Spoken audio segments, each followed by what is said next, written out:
The day has ended, and the noise of the world has grown still. You've given your best. You've carried what you could. And now it's time to rest. Not just your body, but your soul. Tonight is not about doing more or trying harder.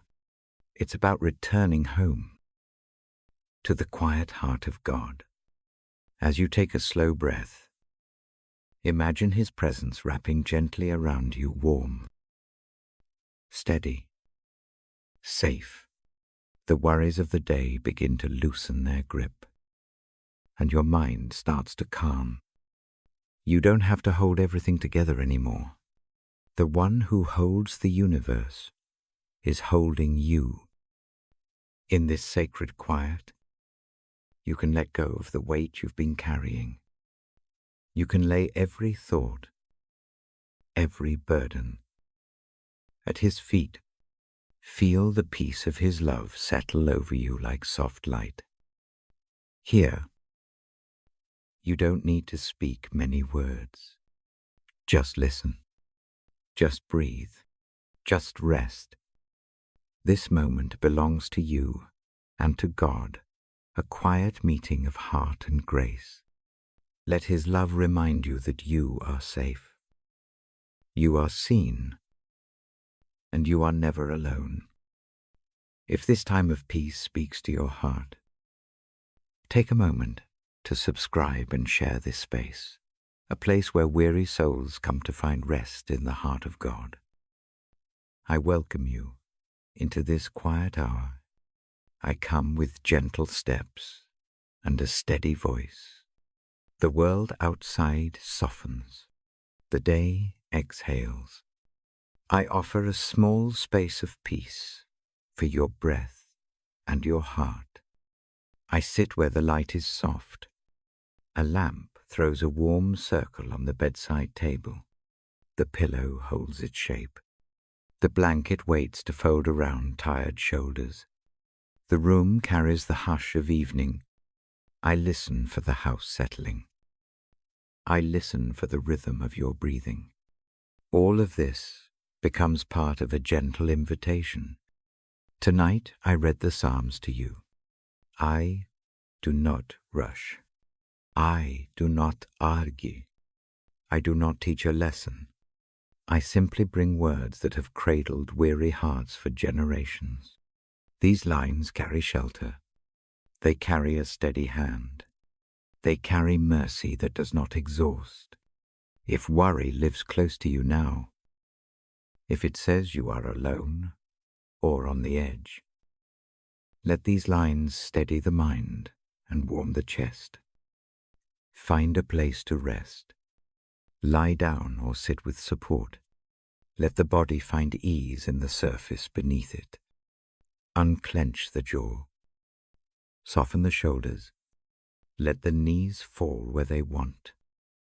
When the body loosens, the mind often follows. If sleep comes, that is welcome.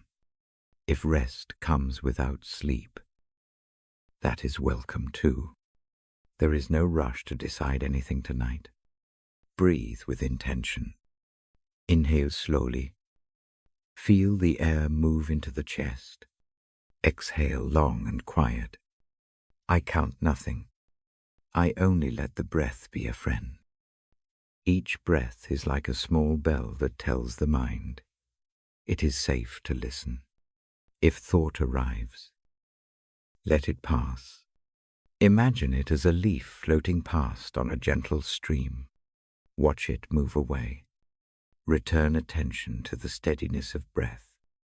If worry sits heavy in the chest, place a hand there. Feel the rise. Feel the fall. Give that place a wordless greeting. Acknowledge the weight without needing to fix it. The Psalms will speak to that weight. They do not hide pain. They name it. They also name a presence that meets it without hurry. I will read with a calm rhythm. I will pause when the words ask for stillness. I will let silence be part of the reading. Silence often carries the same tenderness as the words. Let each pause be an altar for the heart. There is no performance here.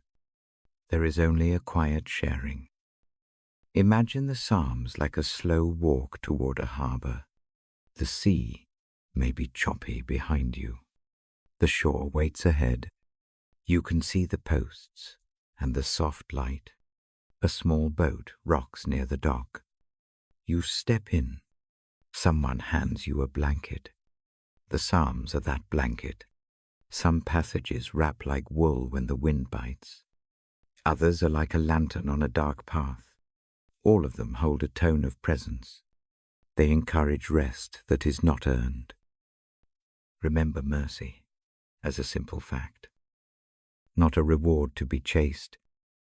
Mercy meets you in that very moment. It waits in the hush.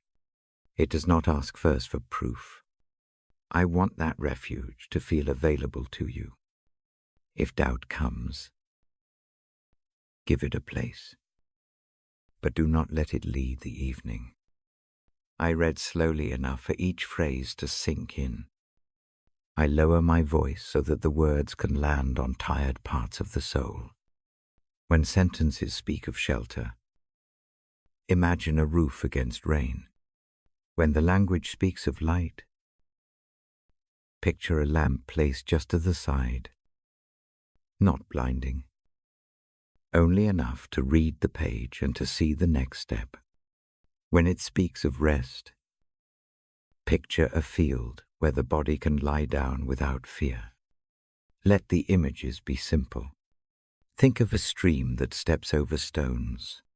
Think of a shepherd who knows the names of each sheep. Imagine a night sky with a single bright star and the steady watch of someone who will not let you wander without care. These pictures are not proof. They are invitations to trust a gentleness larger than momentary fear. I will not try to explain every line. Explanation can be heavy. Tonight, I let the Psalms breathe on their own. I let their tone do the guiding. I let mercy be shown through the cadence of the reading, rather than through a lecture. The heart understands rhythm. The ear understands tenderness. If your eyes close, that is fine. If they open, that is fine too. Keep the posture that best invites rest. Use a soft touch on the space between the ribs and the lungs.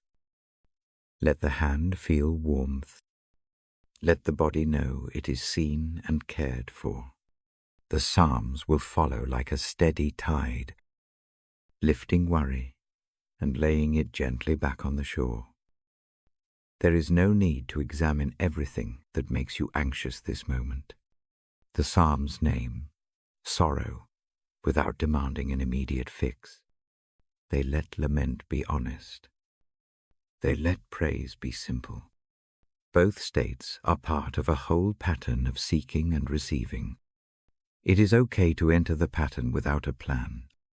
It is okay to be passive in this gathering. Rest can be a passive surrender, like sunlight falling across a table. As I read, imagine a room where a single person offers a lamp. Imagine that person sitting beside you with no rush. Imagine that their hand is steady across the space between you, not touching. Simply present.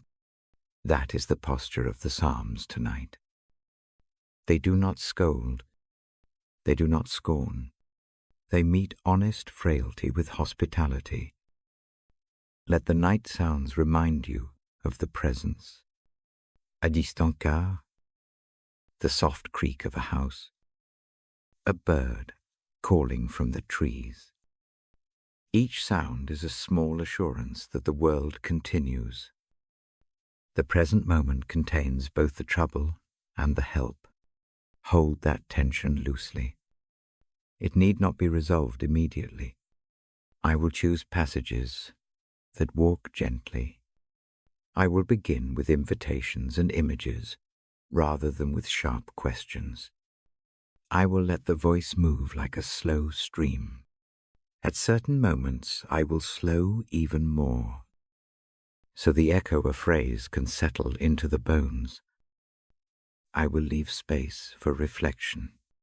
I will not hurry to the end.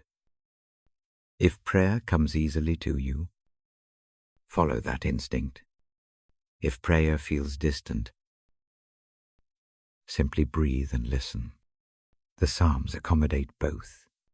They bring words for the heart to borrow when the tongue cannot form a plea. They offer silence when speech is too much. Tonight I read in the spirit of assurance. Assurance does not mean freedom from trouble. It means the presence of help in the midst of trouble. I want that to press softly against any sharp edges in you.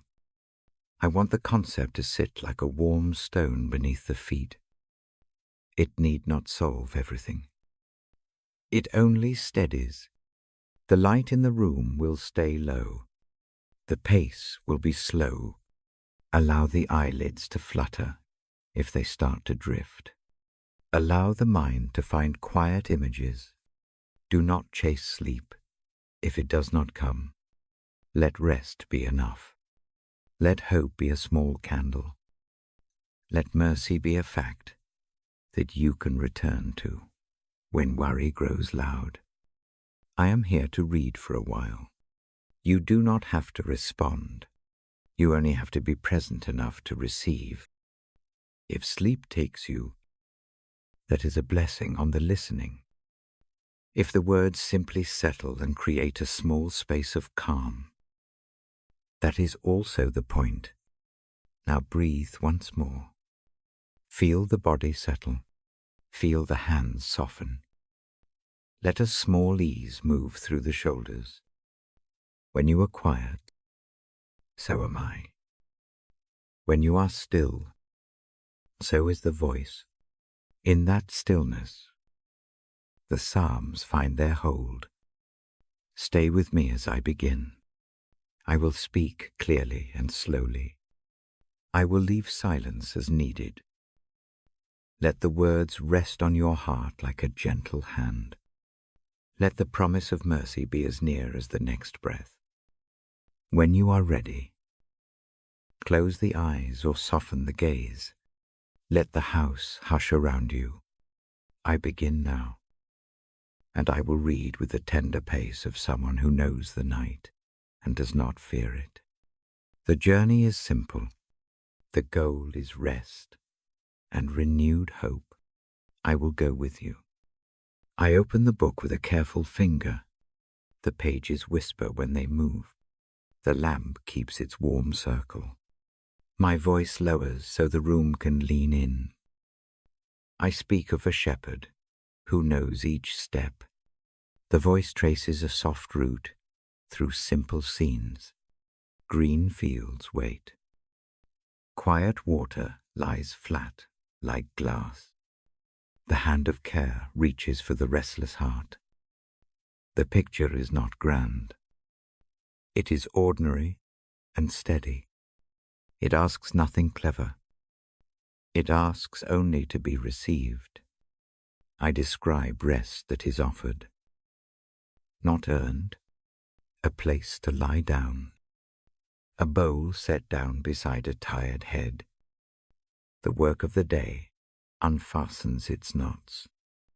Tension loosens like rope left in the rain. Breath lengthens without a command.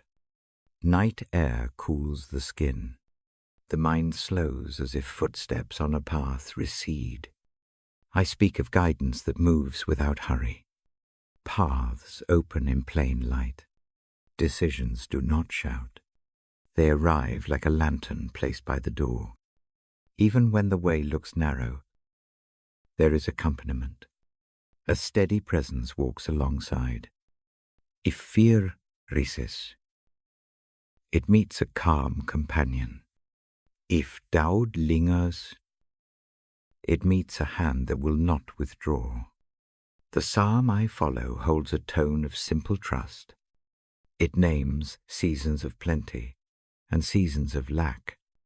It does not erase sorrow. It gives room for it. Lament can exist beside comfort. Tears find a place to fall. The promise of presence is not a patch over pain. It is a soft place where pain can rest without being ignored. I bring images that the ear can hold. Imagine a table set in the sight of enemies. The image is of hospitality in a dangerous place. It is not heroic. It is gentle courage. The light that warms the table also warms the heart. A bowl of simple bread anchors the scene. The sense is of being provided for.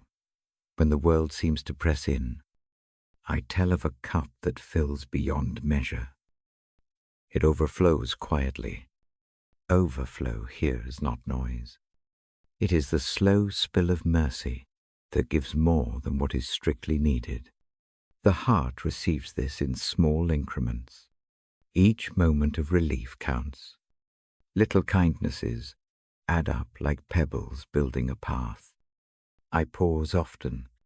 The silence becomes its own voice.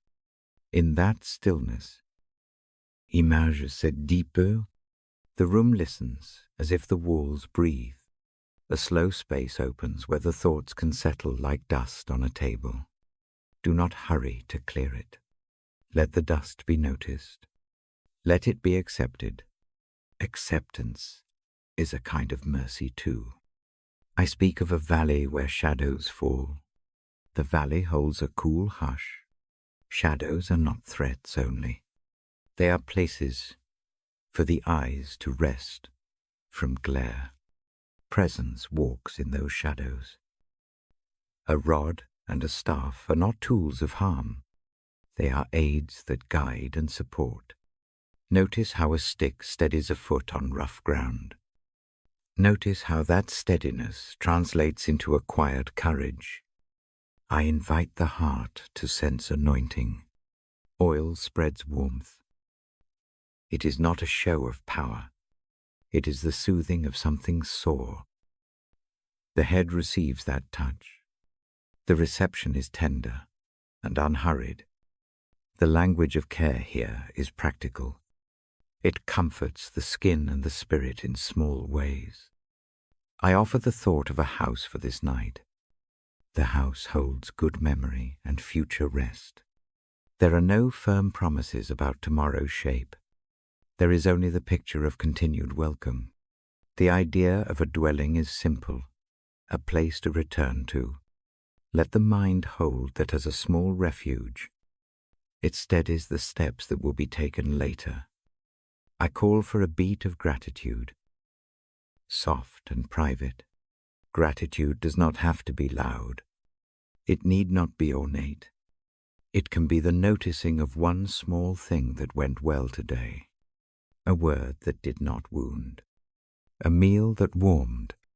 A hand offered in a minor moment. Let that small gladness sit beside any heavy thing. The two can share the same space. Now I turn toward our shared life. Imagine this calm spreading beyond the room. Picture neighbors drawing near in their own quiet ways. Picture a circle without show. Some bring a cup. Some bring silence. Together, there is a common breath. Shared calm multiplies. A room of softened hearts becomes a small community of rest. Consider how to share this place with others. Invite a friend to sit through a short reading. Offer a wordless presence to someone whose steps feel uneven. Make a small habit of sending a note that says, simply, I am thinking of you. These are not heavy tasks. They are little threads that hold a community together. Mercy spreads most often through tiny, regular acts. If the thought of community feels distant, imagine instead a single person who carries this rest into the morning. They will be gentler at the table. They will listen with more patience. A quiet morning talk can change the tone of the whole day. The influence of calm need not be large to be deep. It follows like a shadow of steady light. I encourage the practice of listening as a gift. Listening does not fix everything. It does not lecture or advise. It simply receives what is offered. When someone speaks of hurt, the echo of a listening soul can make space for healing to begin. This is a practical mercy. It is available to most of us. I slow down further and ask for small commitments. Tonight, you may decide to be present with someone tomorrow. A short call, a visit that lasts 10 minutes, a prayer that does not aim to solve. These acts are gentle. They are seeds. Seeds are not noticed immediately. They grow under the surface. I do not aim to create a program here. There are no tasks with checkboxes. The aim is a posture. Carry a posture of patience. Carry a posture of mercy. Carry a posture of hope that is not strident. Hope that rests is the kind that returns to the simple images, water that becomes calm. A table that is set. A lamp placed near a bedside. The voice continues with measured phrases. Each line is an invitation rather than an instruction. The audience receives. The listening shifts and breath slows further. If the mind drifts, it is welcome to follow. If sleep arrives, it is a gentle surrender. If attention remains, it is a quiet presence that stays awake. I remind gently that mercy is not earned by action. It is a given, accepting that truth is not laziness. It is an unburdening. Let the mind rest in the fact of being received. Let that reception move into small acts of kindness with no need for reward. There is tenderness here that is practical. It moves from image into simple habit. A short practice suggested each morning. Name one small mercy you remember from the night. Keep it for the day. Let it be a touchstone in a busy hour. These tiny memories become anchors. I slow toward the close of this reading. The room deepens into a thinner space where words matter less. The images hover like lanterns in the dark. The invitation is to remain with one image. Hold it softly. Let it become a cushion for the night. If anyone in the house is awake, consider passing this time along. Share a phrase. Share a silence. Make room at the edge of the bed for a friend in need of quiet. The act of opening this place to another is itself a prayer. I lower the book more. The pages breathe slightly as they settle. The lamp shrinks to a smaller glow. The rhythm slows. The breath becomes the metronome by which the evening measures itself. Finally, I offer a brief benediction. Not heavy. Only a word to close the circle. May this rest carry into the morning. May small mercies find their way into the day. May listening be practiced more than speaking. May grace be as near as a soft hand on the shoulder. Now the voice softens to a whisper. The room leans in for the last moment. The book closes quietly enough to not startle sleep. The calm remains. The invitation stands. Rest is allowed. Hope waits like a lamp left on for the return. I pause. I stay in the hush a little longer. When you are ready, let the darkness hold you. I will be here again to read another gentle portion when the next night comes. I hold the room in its quiet. The lamp gives a small circle of warmth. The rest of the house breathes slowly. This is a space to set down the day. This is a space to let the world ease its grip. I invite you into that stillness again. I place my hand on the open page and keep my voice low. It must be a voice that does not startle. It must be a voice that gathers rather than divides. I speak one line gently, so it can settle like dew on a leaf. The line is simple and steady. It arrives like a small promise. The language points to trust. The image is of a shepherd. A shepherd walks close.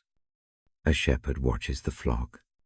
The shepherd notices each movement and knows the names beneath the wool. That knowing is not distant. It is careful and practical. It means watching a path and clearing a stone. It means carrying a lamb when the foot slips. It means bringing water when the throat is dry. Trust can live in small things. Trust is a steady hand on a walking staff. Trust is someone tending the fire so you can sleep. Turn toward that sense now. Imagine someone who knows what is needed before you name it. Imagine attention that is not hurried. Let the heart try that image for a minute. I ask you to lay a single worry on the table of this night. It can be small. It can be the one that keeps surfacing. Do nothing clever with it. Do not thread it into explanations. Place it there like a pebble. Breathe and see the pebble at the center of the lamp's circle.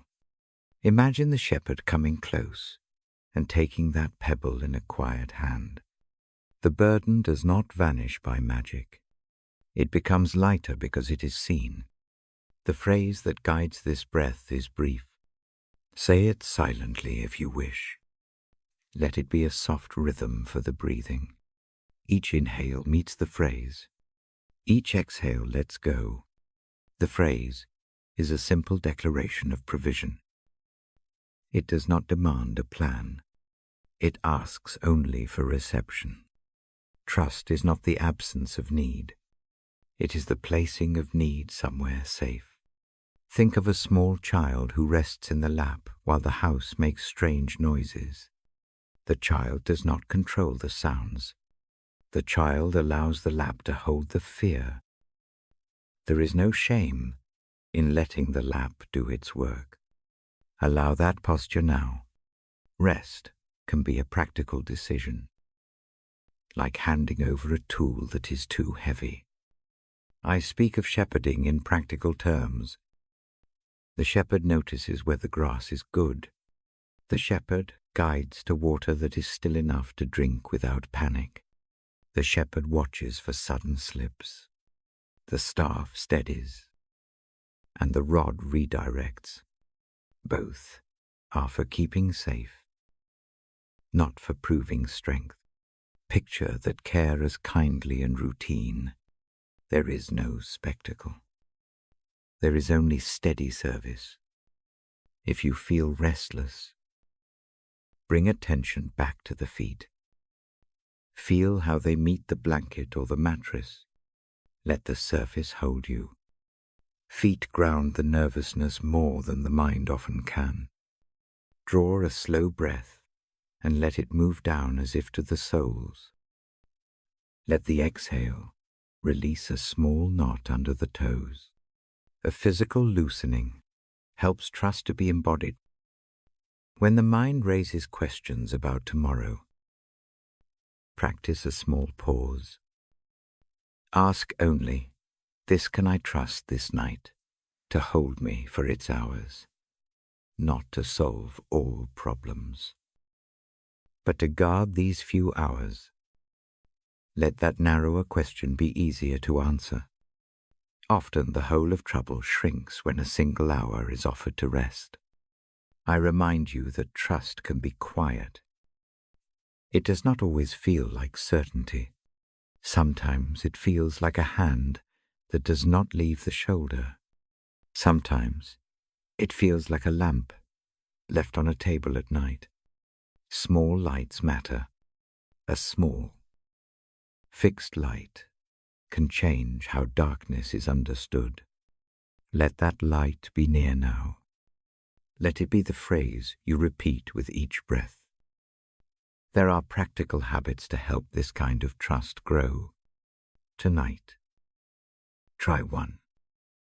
Name one need that you can put into someone else's care tomorrow. It could be a simple thing, a call you will make, a task you will lay down, a small errand you will hand off. Practice the act of handing over. The habit of giving away anxiety is like putting stones in a basket and leaving the basket by the door.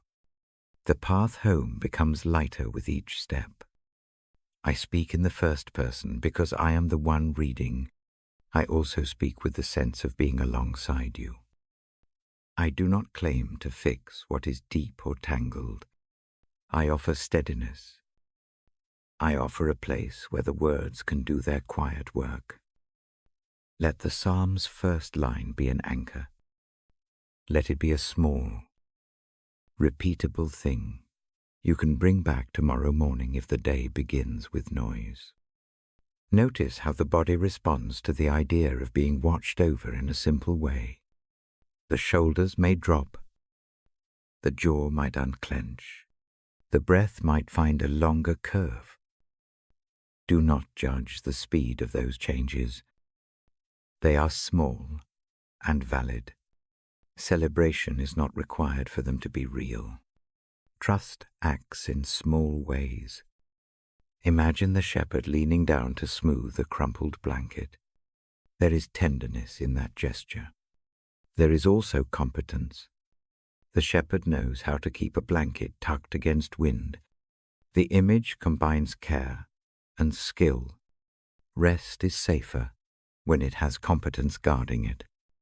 Let that combination be your picture tonight. If fear waits in the corners, give it a name and then hand that name over. The act of naming does not empower fear. Naming out's the shape that needs care. It is a first, gentle step toward relief.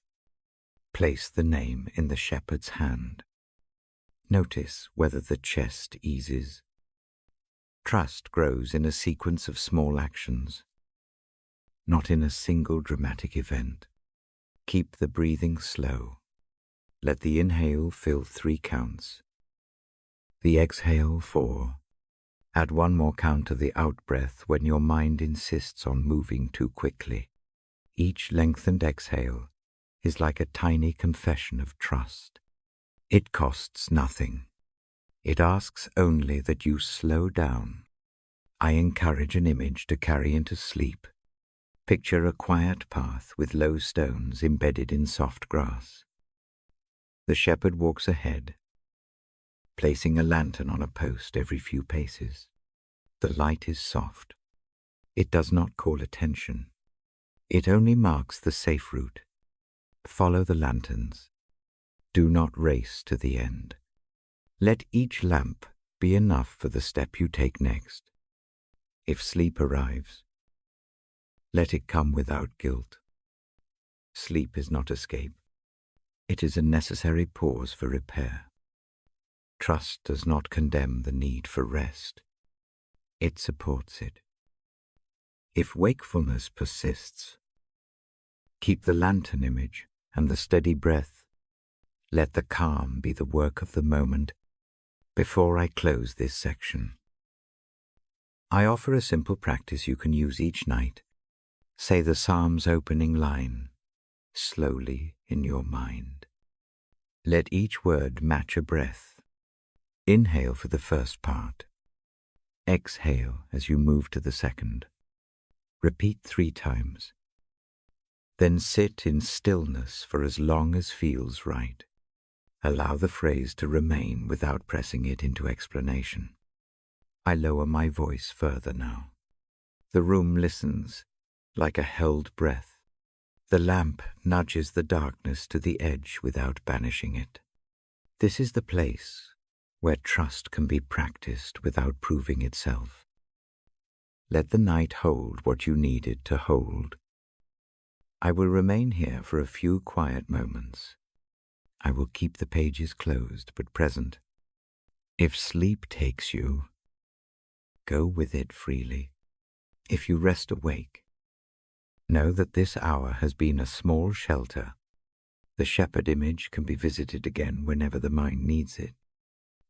When the time comes to lift the eyelids in the morning, carry one small memory from this hour.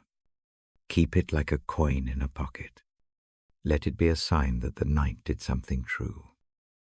However small, trust is a practice. Tonight, it is practiced simply. Now I ease into silence. The lamp breathes softer. The house keeps its slow rhythm. I stay here long enough to let the easing deepen. Rest is welcome. Trust is near. When morning asks, we will meet again. For now, let the quiet hold you. I settle into the familiar rhythm again. The lamp keeps its small circle. The pages rest in my lap. My voice moves slowly, like a hand that smooths a blanket. Tonight I stay with guidance. The idea is kind. It does not press. It does not hurry. Think of guidance as a steady presence, rather than an urgent command. I speak of a shepherd who knows the terrain. The shepherd remembers where the grass is soft. The shepherd hears the faintest shuffle and turns without fuss. This knowing is practical. It is the noticing of what the flock needs next. The image holds simplicity more than grandeur. It offers an invitation rather than a rule. Look with me at a single small choice. It might be the next word you will say tomorrow. It might be whether to call someone. It might be how long to rest before you rise. Imagine placing that small choice on the table beside you. Do not burden it with the weight of the whole week. Keep it narrow. Ask to be shown the next kind step. The act of narrowing helps the mind to hear. Guidance often arrives as a quiet suggestion. It can feel like a preference rather than a command. It nudges rather than shouts. This gentleness suits the night. It allows rest alongside direction. Picture a low lantern set on a post. The lantern does not illuminate the whole field. It simply marks a safe step. Follow that small light. Do not be tempted to run ahead into the dark. I encourage a practice that is simple and small. Tonight, before sleep, name one thing you will hand over. Speak it in silence. Say, in the mind, I place this in care.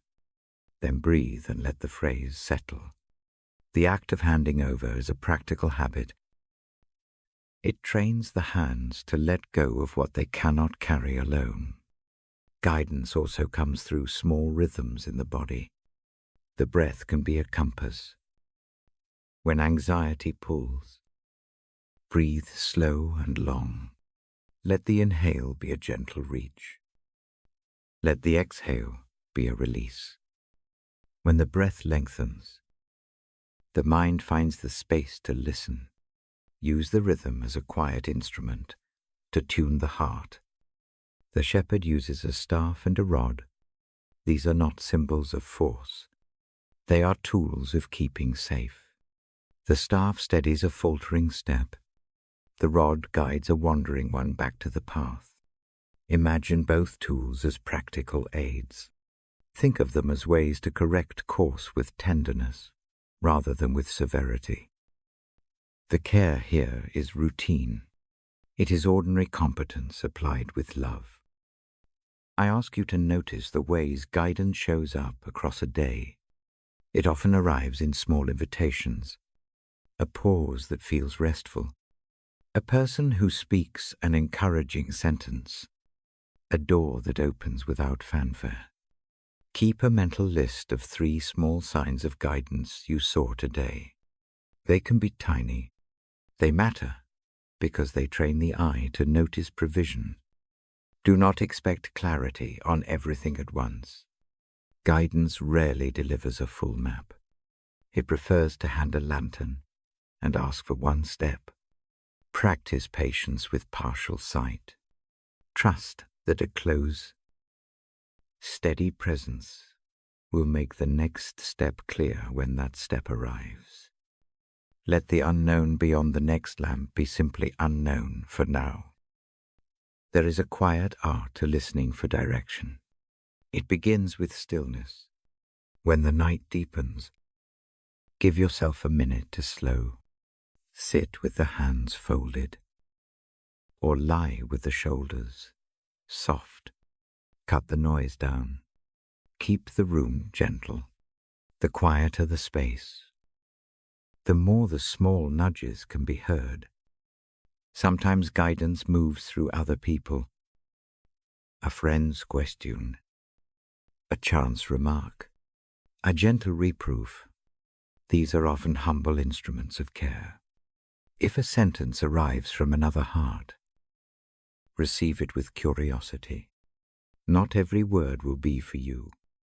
Some will simply be passing wind, but some will be a bell that marks a helpful turn. I also speak of providence as quiet provision. It does not always mean abundance. It means what is needed appears in time. A cup is filled when thirst is felt. A hand reaches out when loneliness sits heavy. The provision may be small. It may be unexpected. It is enough for the step at hand. Let that thought rest in the chest. It calms the impulse to hoard or to force outcomes.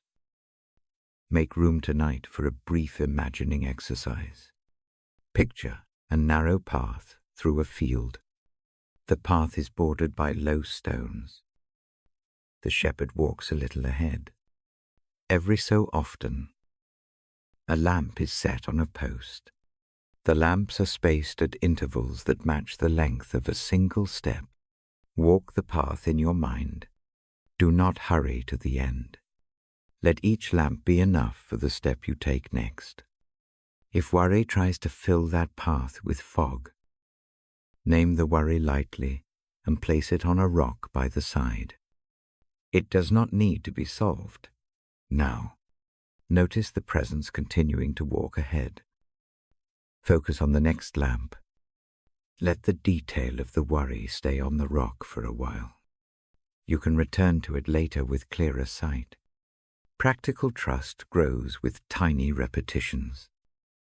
Try a small experiment tomorrow. Choose a small thing and hand it over to care. It can be as simple as the decision about what to eat or whether to reply to a message. Observe what happens. Notice any hint of guidance that arrives.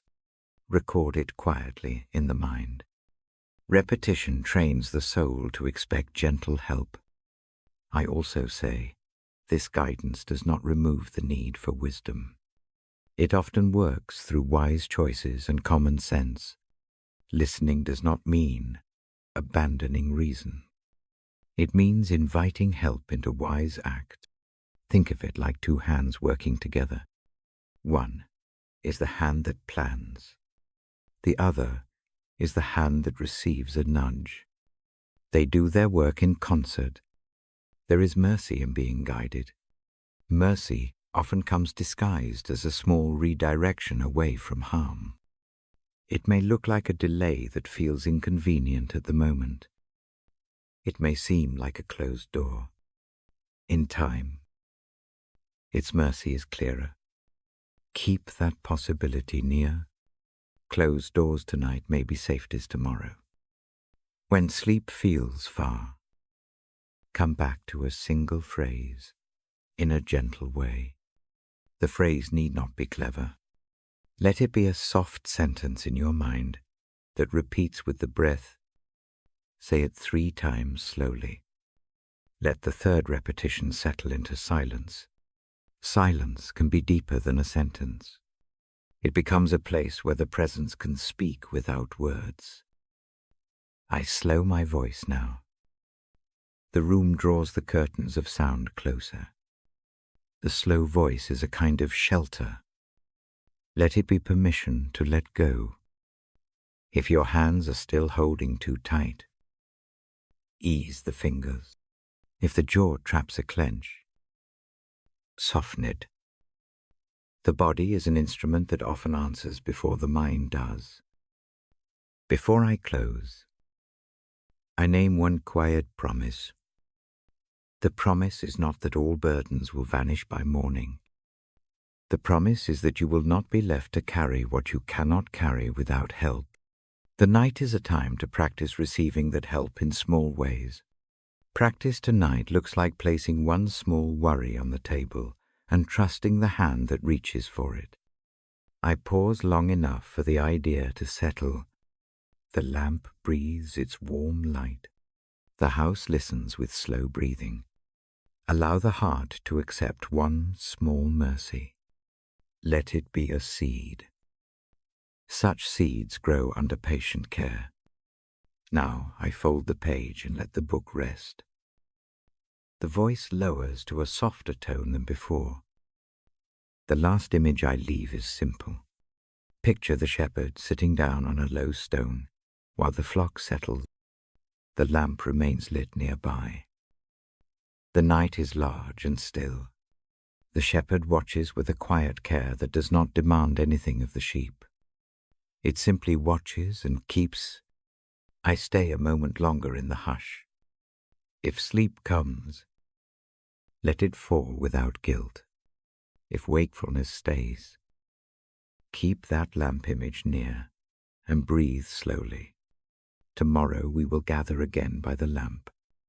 For now, rest is the design of the hour. I close this segment with a gentle wish. May the guidance you need arrive as a soft light for your next step. May mercy meet you in small, practical ways tonight. When you are ready, lean into the quiet. I will be here to read again. I sit with the book open and the lamp still low. The room feels held. My voice is slow. Tonight I tell you something from my life. It is simple. It is honest. There was a season when the ground under my feet felt unsure. Plans unravelled.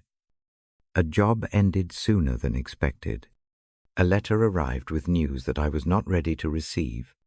The usual map for the next day disappeared. The mind made wild shapes of possibility. Sleep slipped away like water through cupped hands. I do not claim a dramatic solution. I only remember the small steps that help. The first step is noticing the way the chest tightens. It is a useful signal. The second step is letting the signal be seen. I name the worry in my head, not to enlarge it, but to move it out of the dark. Naming makes room. In the middle of that unsettled time, I return to familiar words. I read slowly. The words are not a lecture. They are a steadying touch. They do not promise immediate answers. They offer presence. Their tone is an invitation to stop the rush and listen. One line stood out in particular. It asks for stillness. It calls for quiet that is not empty. It asks the heart to rest in simple recognition. The line is short and strong. It tells me to pause, to breathe, to take in the fact that something or someone is present and larger than the moment's noise. This instruction changes the shape of my nights. When worry pulls, I repeat the line in my mind. I do not work it like a puzzle. I let it sit like a stone in the palm. Letting it sit shifts the focus from frantic thinking to calm attention. The mind loosens. The body learns a new habit. I remember one evening in particular. Outside. The wind carried hard sounds. Inside. The hands trembled slightly with the effort to keep steady. I lay down and let the lamp be a soft point of light. The book rested on my chest. I breathed in slowly. I breathed out a little longer. The phrase moved with the breathing. The pace of the room changes when breath meets simple words. The busy mind slows. The chest unclenches. Turning to God's words did not erase the problems. The bills remained. The phone calls loomed. The decision still required attention. What changed was the quality of that attention. The mind stopped darting like a restless animal. It became more like a room where one person sits down and waits without forcing motion. Waiting in that room felt safer. There is a kind of clarity that grows out of stillness. Clarity is not always arriving as a flash. Often, it is the slow sorting of what matters first. A priority becomes visible. A next step seems less noisy and more simple. When the head quiets even a little, common sense returns. That return is mercy in practice. I learned to pair small habits with those words. Before sleep, I breathe with intention. Inhale for 3 counts. Hold for 1. Exhale for 4. The rhythm encourages the body to respond. Then I name one small need that can wait until morning. I do not attempt to solve everything. The aim is a single, manageable release. Another habit is writing one short line before bed. It is not a plan. It is a note that says this piece of the day is placed somewhere else. It might read, leave the decision about the call until morning. The act of transferring the thought to paper gives it a place that feels less like a loose, jangling thing in the head. Small rituals like this frame the night differently. The presence I speak of is not distant. It feels close in these practices. Not a loud hand, but a gentle steadiness. The word I repeat reminds the heart to be still and to know. That knowing is not a collection of facts. It is a sense that a larger care is near. When the mind stops trying to control every shadow, a kind of light comes that shows the next small step. I do not minimize sadness. Lament is allowed. Often the first act of stillness is to sit with what hurts. Tears, when they come, are not failures. They are honest responses. The stillness I seek holds those tears without judgment. It accepts them and does not rush to fix them.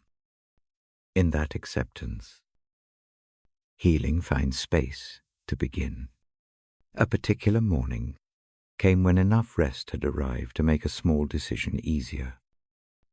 The clarity was small, but it mattered.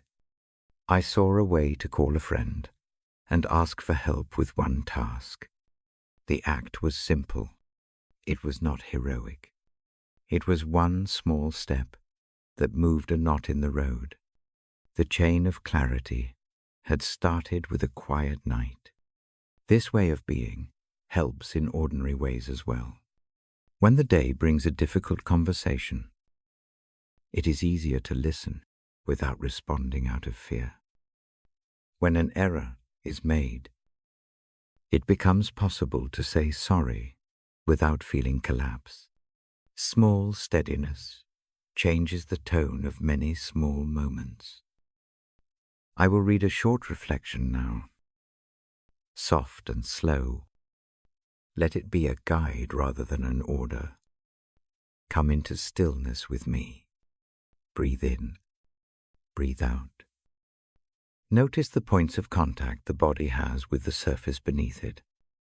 Feel how the shoulders release by a hair. Allow the jaw to soften. Let the mind repeat the short phrase quietly. Do not try to unpack it. Let it work like a gentle metronome. Fill the inhale with the phrase's first part. The exhale takes the rest away 3 times. Then rest in silence for as long as feels right. The silence is part of the practice. It is not emptiness. It is the space where the larger presence can speak in ways the words do not need to explain. If sleep comes, accept it without guilt. Sleep is an instrument of mercy. If wakefulness continues, continue the slow breath and the quiet phrase. The night is not wasted by staying awake. The posture of stillness itself holds value. I also learned to bring gratitude into the night in a small way. Not a long list. Just 2 things from the day that were tender or true. A kind cup of tea. A brief message from someone who cared. These small recollections are not denials of hardship. They are anchors. They balance the mind so sorrow does not become a single dominant note. Tonight, as I read these words, imagine placing one worry on a pillow beside you. See it as separate from your heart. Let it rest there for the hours of sleep. Picture the soft presence of care sitting nearby, not solving everything, but watching. That watchfulness itself is a gift. It offers a new angle on what seemed all-consuming. I keep my voice low now. The lamp flattens shadows with a patient light. The room breathes with you. Let the short line remain in the ear and the chest. Allow the practice of stillness to be a bridge from night to morning. Trust that small clarity grows out of quiet. Before I close this part, I offer a gentle instruction for the morning. When you wake, do not immediately reach for all the news. Sit for a few breaths. Repeat the same short line once more. Let the morning be slow. A slow start often steadies the whole day. I lower the book and let the pages breathe. The hush of the room is a companion now. May this small story of uncertainty and rest be a quiet encouragement. May the practice bring clarity without pressure. May mercy meet the night and the morning both. Rest now. Breathe with the phrase. Be still long enough to know. I stay here a little longer in the hush, listening with you. When the next night comes, we will read again. For now, let the quiet keep you. I walk a quiet route to a little bench behind the house. The night holds its breath. Crickets count the dark. My steps are soft. The bench is cool under the hand. I sit. The book lies closed for a moment on the knee. There is a memory that returns to me on nights like this. A year when plans folded like old paper. A host of small losses came one after another. The mind made a nest of sharp thoughts. Sleep stopped by the door. The hands clenched around the small things of the day. One evening I did the smallest thing. I opened the book. I did not read long. I read a single short portion. My voice kept its tone low, like a single bell heard from far away. The words touched the air, and then something inside the chest loosened. It was not a sudden miracle. It was a small, quiet shift. A place inside that had been tight as a fist eased like a hand opening. That night, I learned a habit that I still use. It is simple. It is plain. Before bed, I choose one short line from Scripture. Not a whole chapter. Not a list. Just one line. I breathe the line slowly. I let it sit. I do not argue with the day's trouble. I place the trouble beside the line like a small object set on the table. The line becomes a rhythm for the breath. The inhale meets half the line. The exhale finishes it. 3 slow rounds. No hurry. No striving. The line becomes a gentle drum the mind can follow. In time, the drum calms the motion of worry. It does not erase the reasons for fear. It simply gives another sound to go along with the storm. On one of those nights, a different kind of peace arrived. It came as an image. The image is of a quiet pond at dawn. The surface is glass. A single reed leans and does not fight the wind. In that picture, nothing tries to prove its worth. The pond simply is. The reed simply bends. The heart can learn from such a small scene. Finding peace is learning to keep company with such small things. Peace is not polished or loud. It often hides in the way the hands relax around a cup. It hides in the steadiness of a single sentence. The Bible gives words like those sentences. They do not demand performance. They offer company. In that season, I began another practice, alongside the single line. I let the hands touch something plain. A worn cup, a smooth stone, a soft scarf.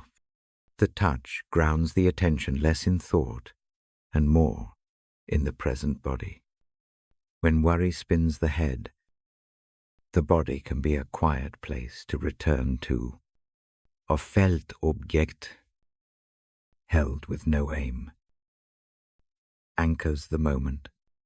I also learned to name one small trust, not the whole future, not everything in a list. One small trust. I might say in my mind a friend will answer the call tomorrow, or the bill will not swallow the day. The trust is a tiny seed. It is not bravado. It is a willingness to hand one small knot over. The act of handing over trains the hands to open. The habit of naming a small trust works like muscle memory. The first times it feels awkward. Later, it feels like reaching for a rail on a stair. The rail does not do all the work. It simply steadies a step. Trust in this shape does the same. It steadies one small step so the rest can be taken more slowly. That practice grows into another quiet thing. When the body resists, sleep. The voice reads, the shortest psalm I can find. A single psalm can act like a chair to sit in. The chair is not a cure. It is a place where the chest can rest. The words in the chair are simple promises and tiny truths. They are not rules. They are bedside help. One night I noticed that naming Christ gently in that hour changed the tone of those practices. The name is not a magic word. It is a familiar presence that the mind recognizes. Saying it quietly is like setting a soft light at the edge of the room. The light does not chase every shadow away. It makes the room readable. The shape of things becomes less frightening. I do not press theology here. I speak of comfort and nearness. I speak of mercy that meets smallness. The mercy I describe is a presence that sits close in the dark. It does not lecture the tired soul. It sets a hand on the shoulder and stays. That staying matters more than any argument about how things must be. Practical acts join the prayer. A short list placed beside the bed, a small glass of water on the table, a closed door to the noise outside. These are not spiritual showpieces. They are ordinary help. The body listens to the ordinary. It relaxes when the ordinary makes sense. Once, in the deep cold of winter, the heater failed. The worry was sharp and immediate. I could not fix it then and there. I wrapped a blanket around the knees. I read the line I had chosen. I breathed with it. I felt the blood move again into the fingers. The small piece that night did not solve the broken heater. It did steady a footstep to the next helpful action. A neighbor brought a hot cup the next morning. Small mercy often arrives folded into human kindness. Another habit that helped was writing a quick note on a scrap of paper. Not many words. The note names one task that can wait.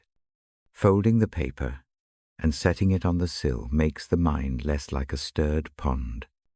The fish stop darting so quickly. The note is an outward act that shifts an inner life.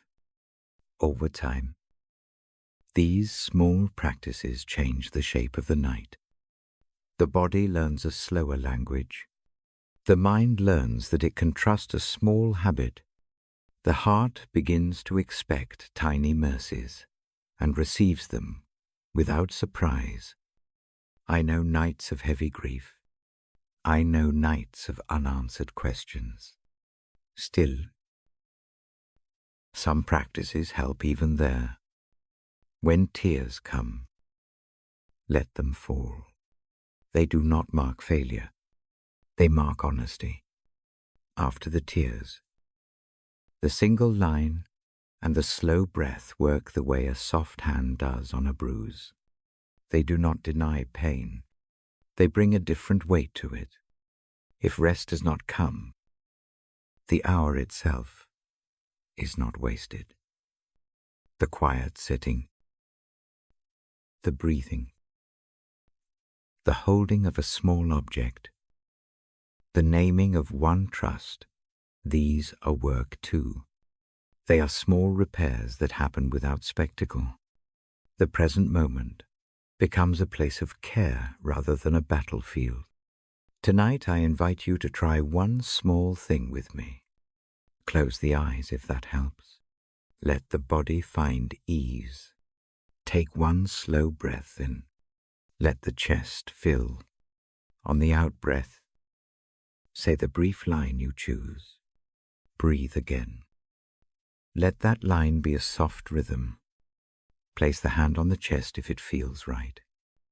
Hold a small object if it brings steadiness. Name one tiny trust and set it gently aside for the night.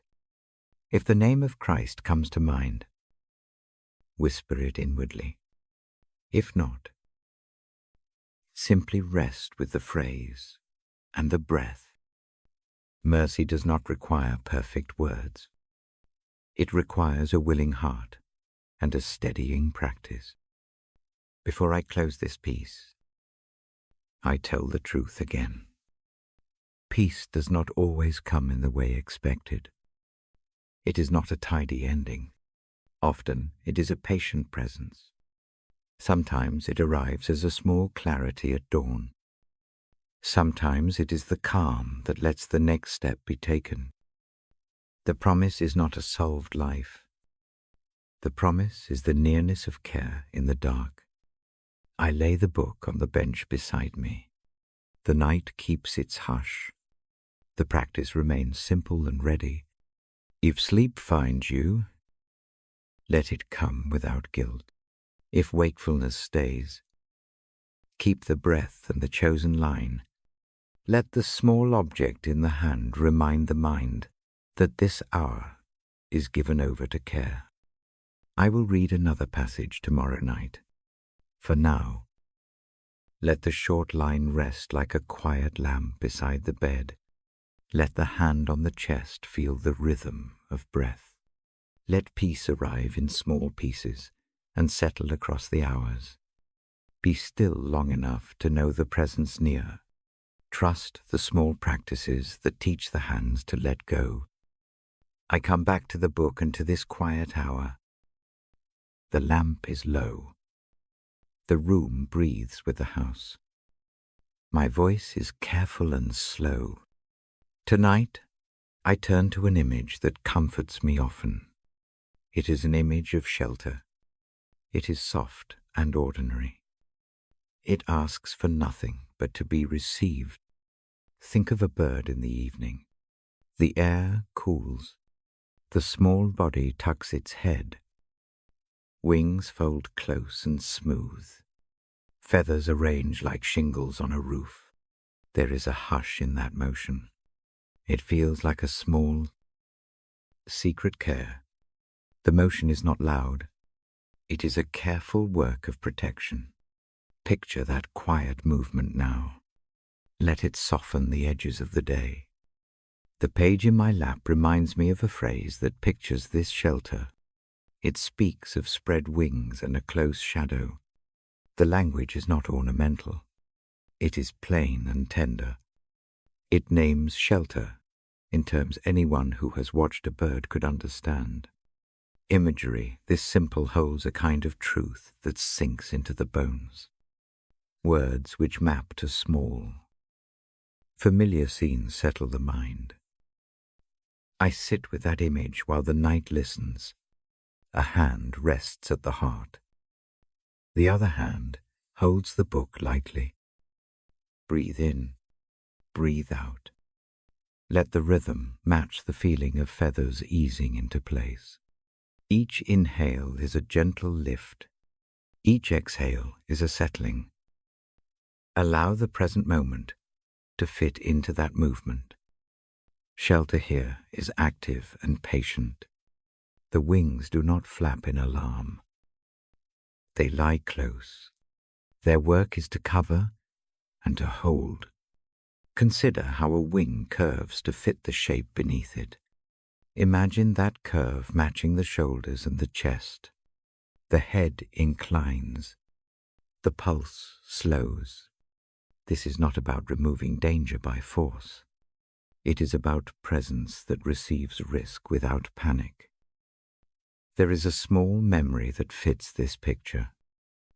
On a night when worry felt larger than the room, I walked into a small grove near the house. The moon washed the trunks in soft silver. A single bird called and then was quiet. I felt raw at the edges. I opened the book and read a few lines. The words were short. They were the kind that do not lecture but shelter. I did a simple thing then. I imagined the wings drawing over me. I did not pretend everything would be fixed. I allowed the thought to be literal in the mind. The shoulders eased first. The jaw followed. Later, practical steps came. A phone call that felt less heavy. A morning task completed without the old tightness. The shelter did not solve the story. It made the next step possible. Try an image with me now. Close the eyes if that helps. Picture a nest at twilight. Low and safe. A mother bird leans. Feathers fanning. Warmth gathers. The small space holds what is fragile. Place whatever is raw tonight into that nest. Let it rest under the wings. No immediate solution is required. The act is simply to let something fragile be covered for a while. A short breathing practice follows that picture well. Inhale slowly for 3 counts. Imagine the wings lifting as the breath comes in.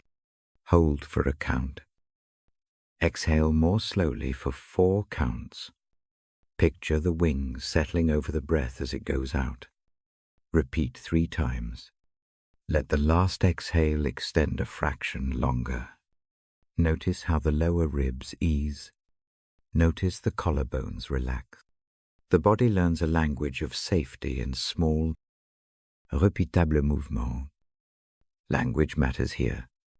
Words that say shelter rather than fix are gentler. They do not demand competence from the tired. They invite reception. Choose a brief phrase that maps to the image. It could be a single word whispered inside. Let it be something like shelter, close, or covered. Say the word softly with each breath. No argument required.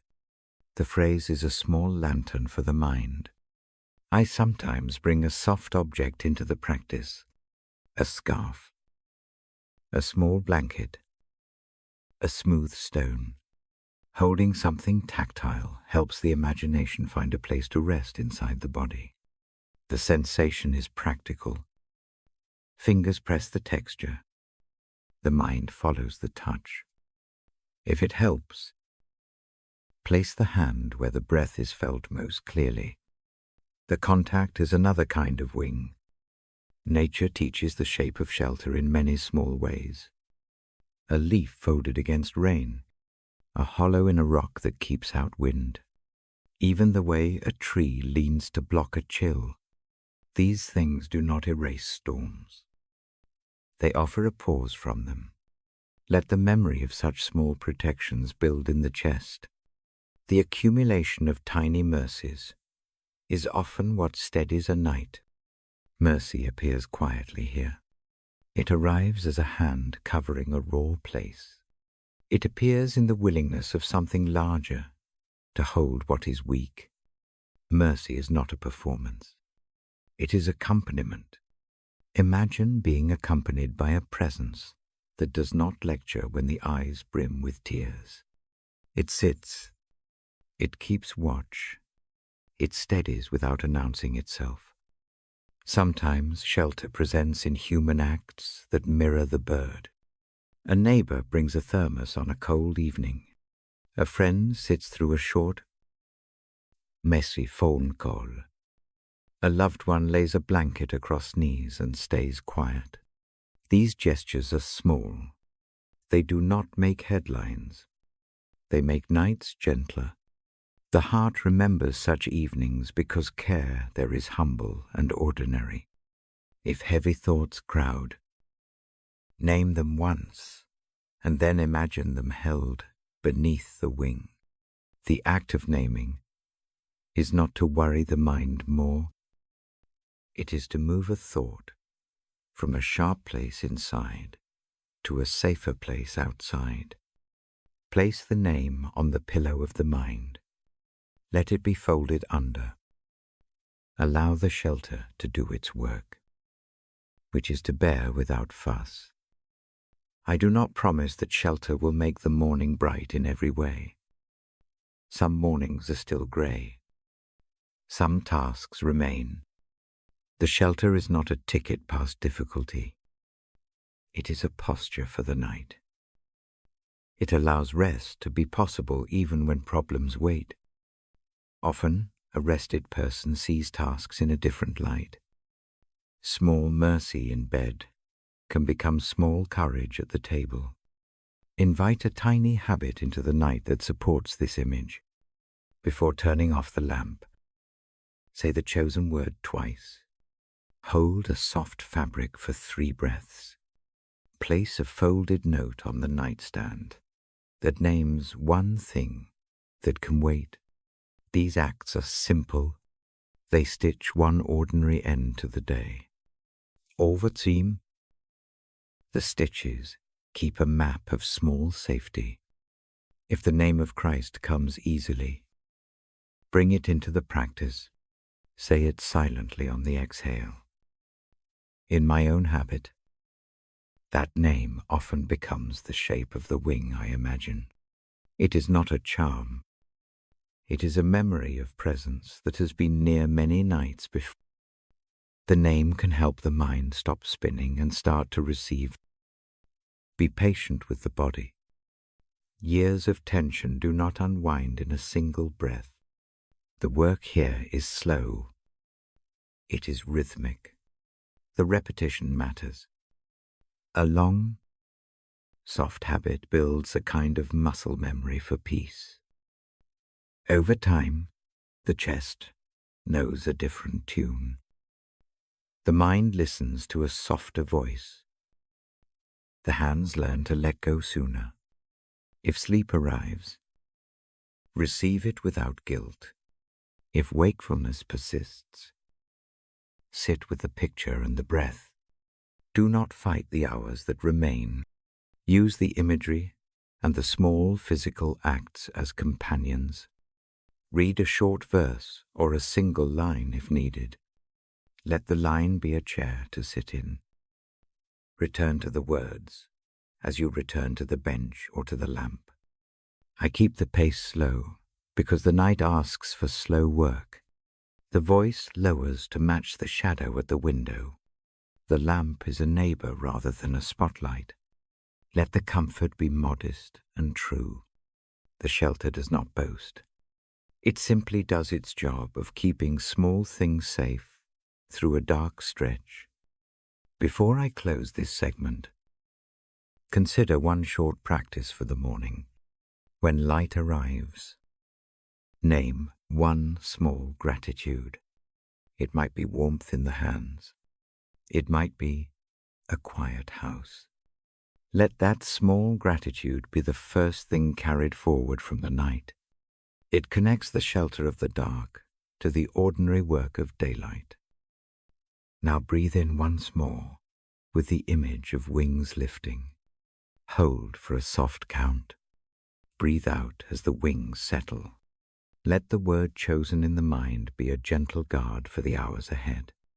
Keep the hand at the heart, if that helps. Stay present to the slow movement. I lower the book softly. The hush stays. The room keeps its rhythm. May the picture of wings be a small refuge tonight. May shelter come in deeds and in quiet presence. When the next night arrives, I will read with the same slow care. For now, rest in the cover of a gentle shelter. Let mercy be near enough to feel. I sit with the lamp low and the book open. The pages breathe in the quiet. My voice stays slow. I do not race the night.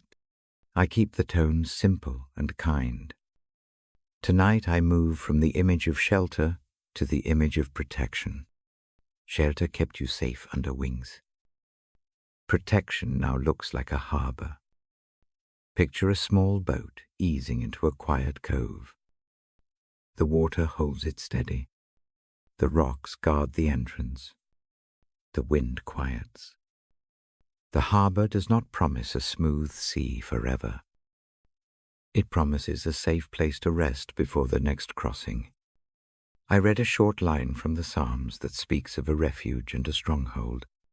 I do not quote it. I let its feelings sit between us. Think of protection as practical and present. It is not a distant fortress that needs to be stormed. It is a near place that receives fear and attends to it. Breathe with that image. Inhale slowly. Imagine the boat drawing close to the pier. Exhale long and gentle. Let the muscles soften. The shoulders drop by a fraction. The hands open a little. The eyes do not have to solve every worry tonight. Protection here is tenderness with competence. It is hands that know how to moor a boat. It is a rope that holds when waves press the hull. It is not empty comfort. It is steady work done for you when you cannot do it yourself. Let that thought change how the chest carries its load. If fear has been your companion, Picture it set down beside the mooring post. Give it a name. Short and simple. Set the name on the dock and step back. See a keeper of the harbour take the name gently and place it in a basket. The act does not erase the thing named. It moves it into a safer place for the night. There is strength in receiving protection. You do not need to manufacture courage alone. Sometimes courage returns when the body allows itself to be steadied. Practice this now. Place a hand over the heart. Breathe in for 3 counts. Hold for 1. Breathe out for 5 counts.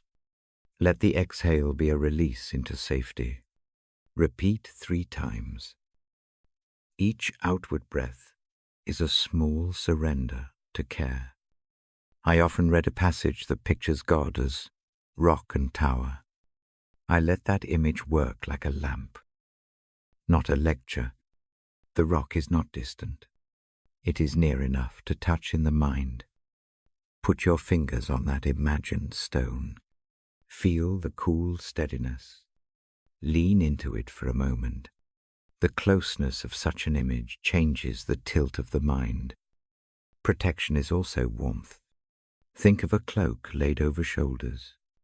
The cloak need not fix what chills the heart. It simply warms the immediate place. Wrap that cloak around your shoulders in imagination. Notice what eases first.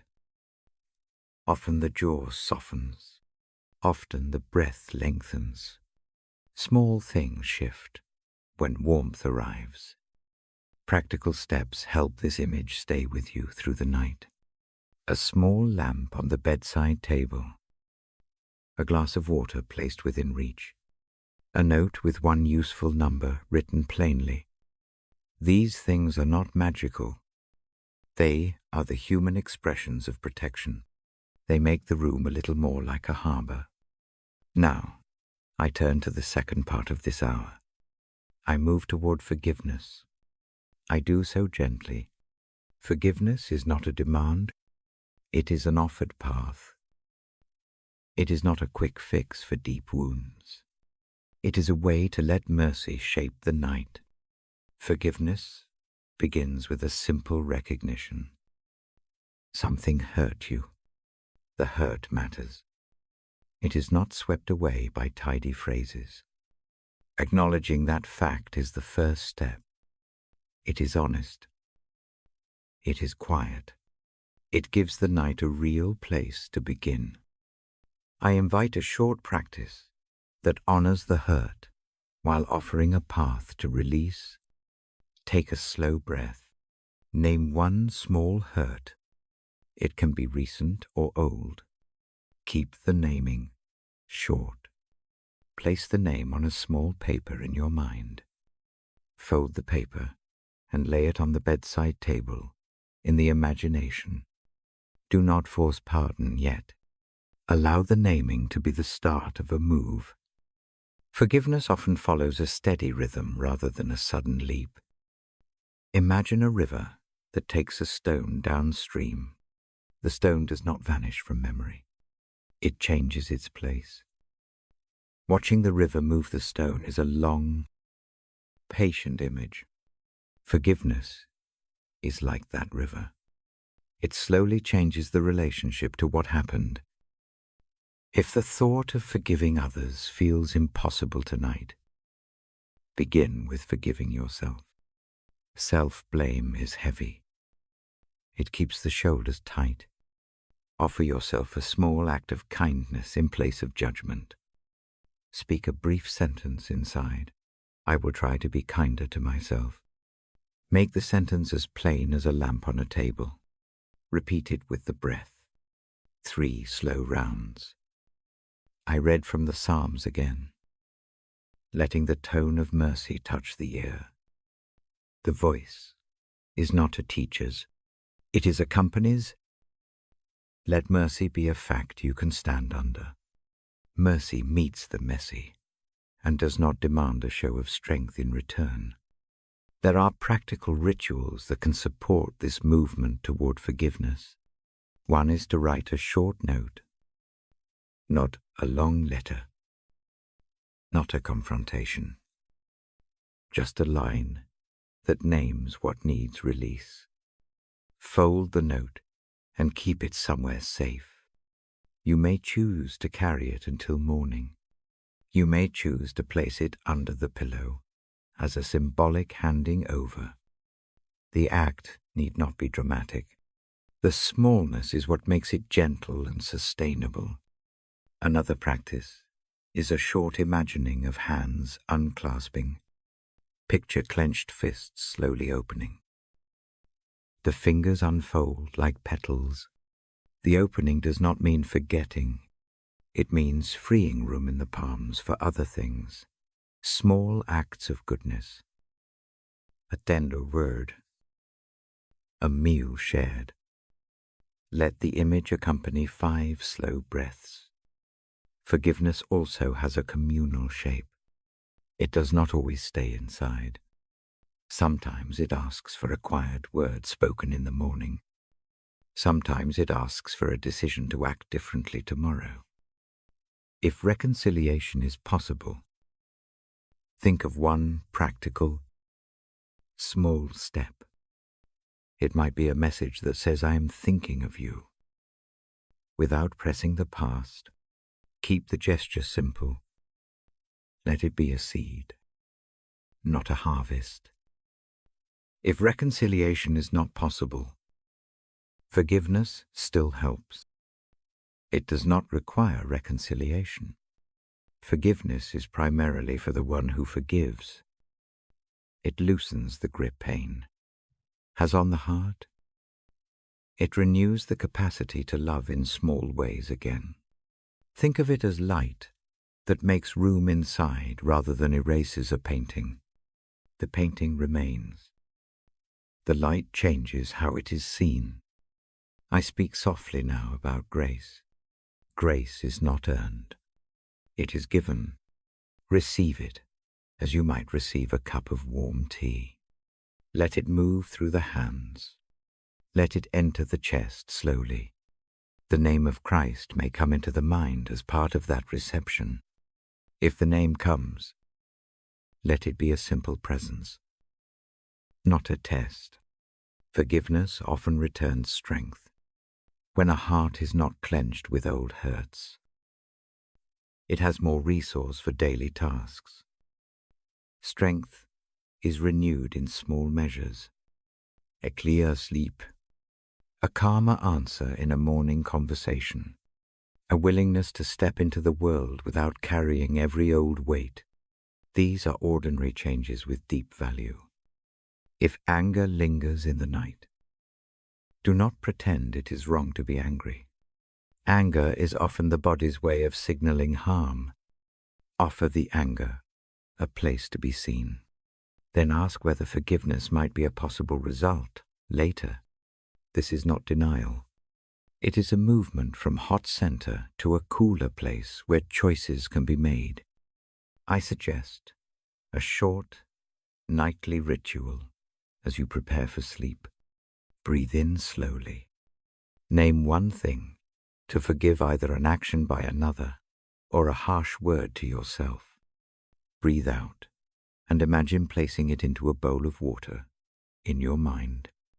See the water hold the name. Leave it there. Cover the bowl gently. Sleep with the bowl beside you spiritually. In the morning, revisit the bowl. Consider a next small step toward release. Mercy and protection meet here. A heart held under a shelter and then offered a path of forgiveness gains a new posture. The posture is not brittle. It is softer. It carries less weight. It is more ready to receive small joys. I do not promise miracles. I promise practices. I promise small habits that build a steady life. Tonight, let protection be a harbor. Let forgiveness be a river. Let both be simple realities you can touch in the imagination. Before I close this part of the reading, take a final slow breath with me. Inhale. Picture the harbor holding the boat. Exhale. Picture the river taking the stone. Repeat once. Place a hand on the chest. Let the heartbeat be a quiet proof that you are held. I lower the book. The lamp keeps a small glow. The night is a little quieter. Rest in the harbor. Trust the river. Forgiveness can be practiced gently. Protection will do its steady work. I stay here a few moments longer in the hush. When you are ready, let the dark keep you. I will return with more steady words. For now, be held and be mercy bearers to yourselves. I sit with the book open and the lamp set low. The evening keeps a slow breath. My voice meets the hush in a soft, steady way. Tonight, I think of joy that comes after forgiveness. The psalm I hold points toward that joy. It pictures a heart unburdened. It names relief as a blessing. Guilt feels heavy when it lives long. It presses across the chest. It tightens the jaw. It makes sleep thin. I have known that weight. I have felt the mind pace in the small hours. I have felt the shoulders hold what the hands cannot carry. Forgiveness changes the taste of the night. It does not always erase what happened. It changes the place inside where the event lives. The shift is quiet at first. It is the loosening of a knot. It is the unfastening of a small strap. The body notices before the mind fully understands. When mercy arrives, a small surprise appears. The breath opens by a fraction. The chest finds more room. A laugh that is not loud can rise up soft and almost shy. Joy in this sense is not spectacle. It is a gentle renewal. It is an inner letting go that looks like relief. I have tried to name the movement. I call it the unburdening.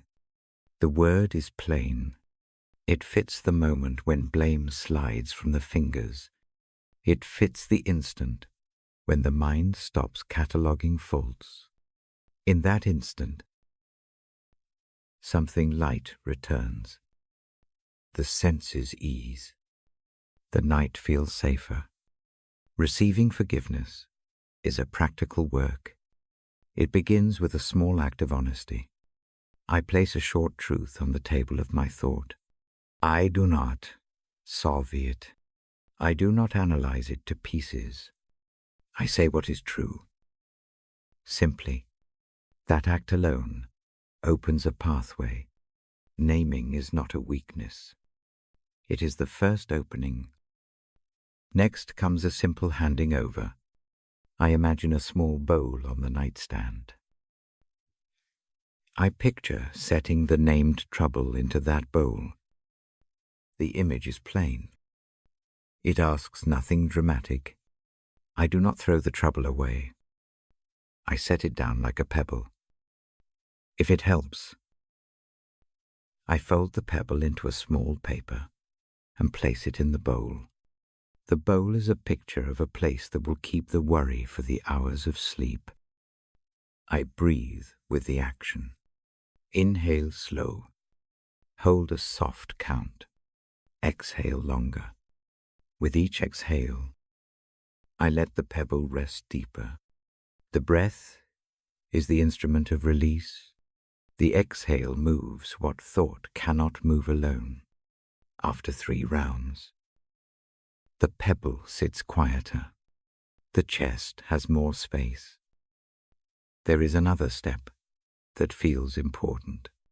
I do not demand that the memory be perfect. I place it under a name of mercy. The name might be a short phrase said inwardly. It might be a whispered line like the one I spoke earlier. The words are not a test. They are a small lamp to carry the thought. Saying them is a way of letting the pebble be seen by someone larger than myself. Joy ripples when forgiveness is accepted. The lightness is practical. Meals taste a little better. Sleep deepens in small increments. Mornings feel less brittle. Decisions feel less like balancing on a high wire. The change is made of tiny, daily shifts rather than a single dramatic fix. Giving forgiveness moves in a similar strain. It is often more difficult. The wound may be fresh. The memory may sting. Still, releasing another from a debt inside my own heart opens space I did not expect.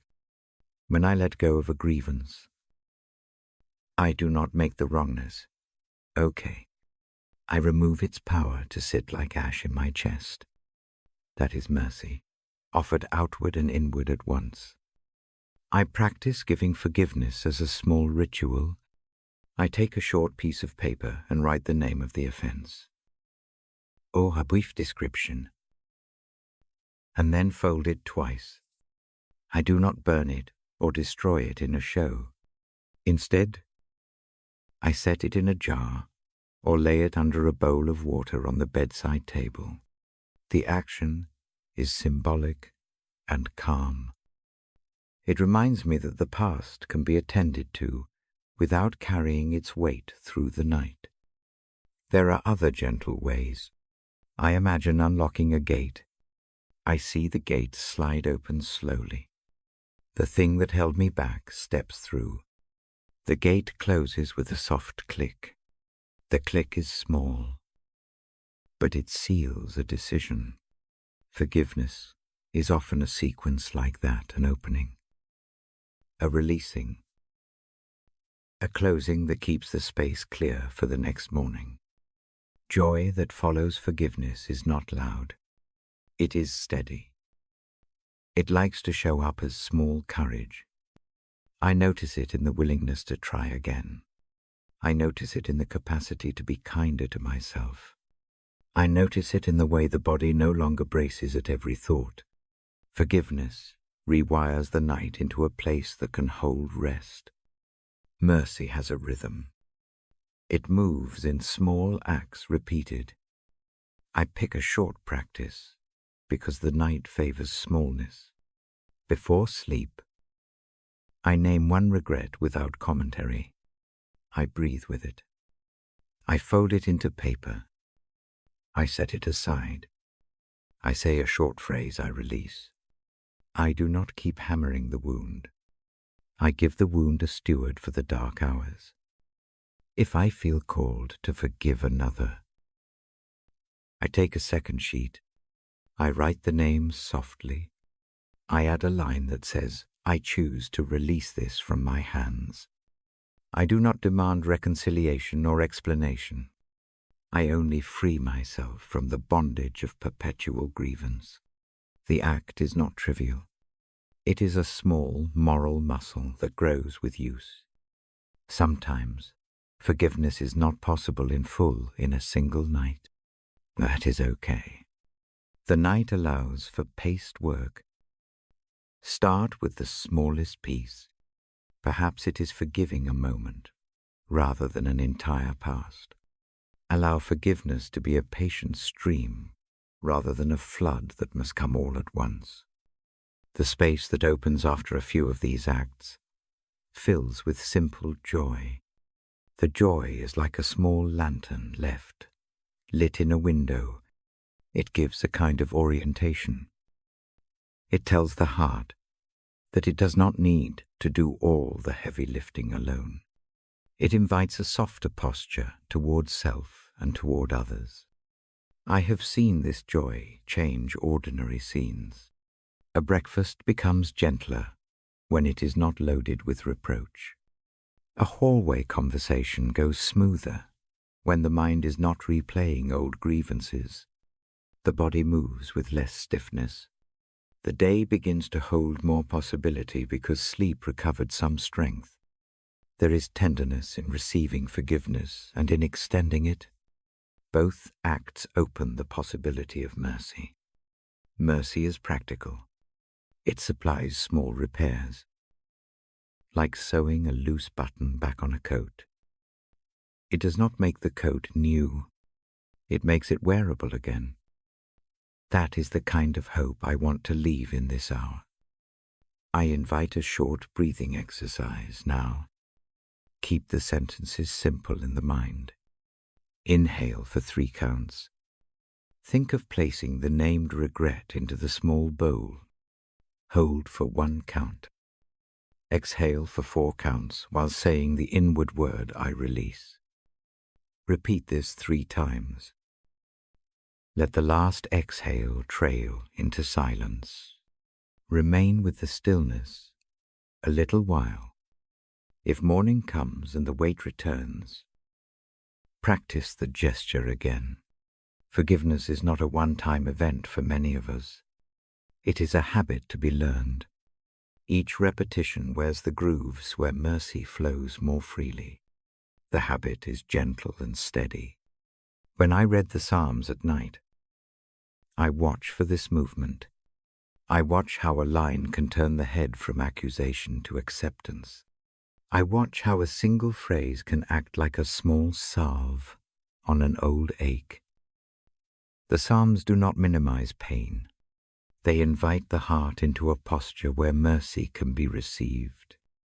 Before I close this piece, imagine a small token in your hand. It can be a pebble, a coin, a folded scrap. In your mind, place one small wound on that token. Feel the weight of it. Now breathe. And as you exhale, lay the token down beside you. Notice the change in the shoulders. Notice the way the jaw eases. Notice the soft gladness that arrives. Quiet at first, and then steady. Rest is a blessed place for forgiveness to settle. Let joy be the companion that follows. Let it be mild and true. Let it not demand a show.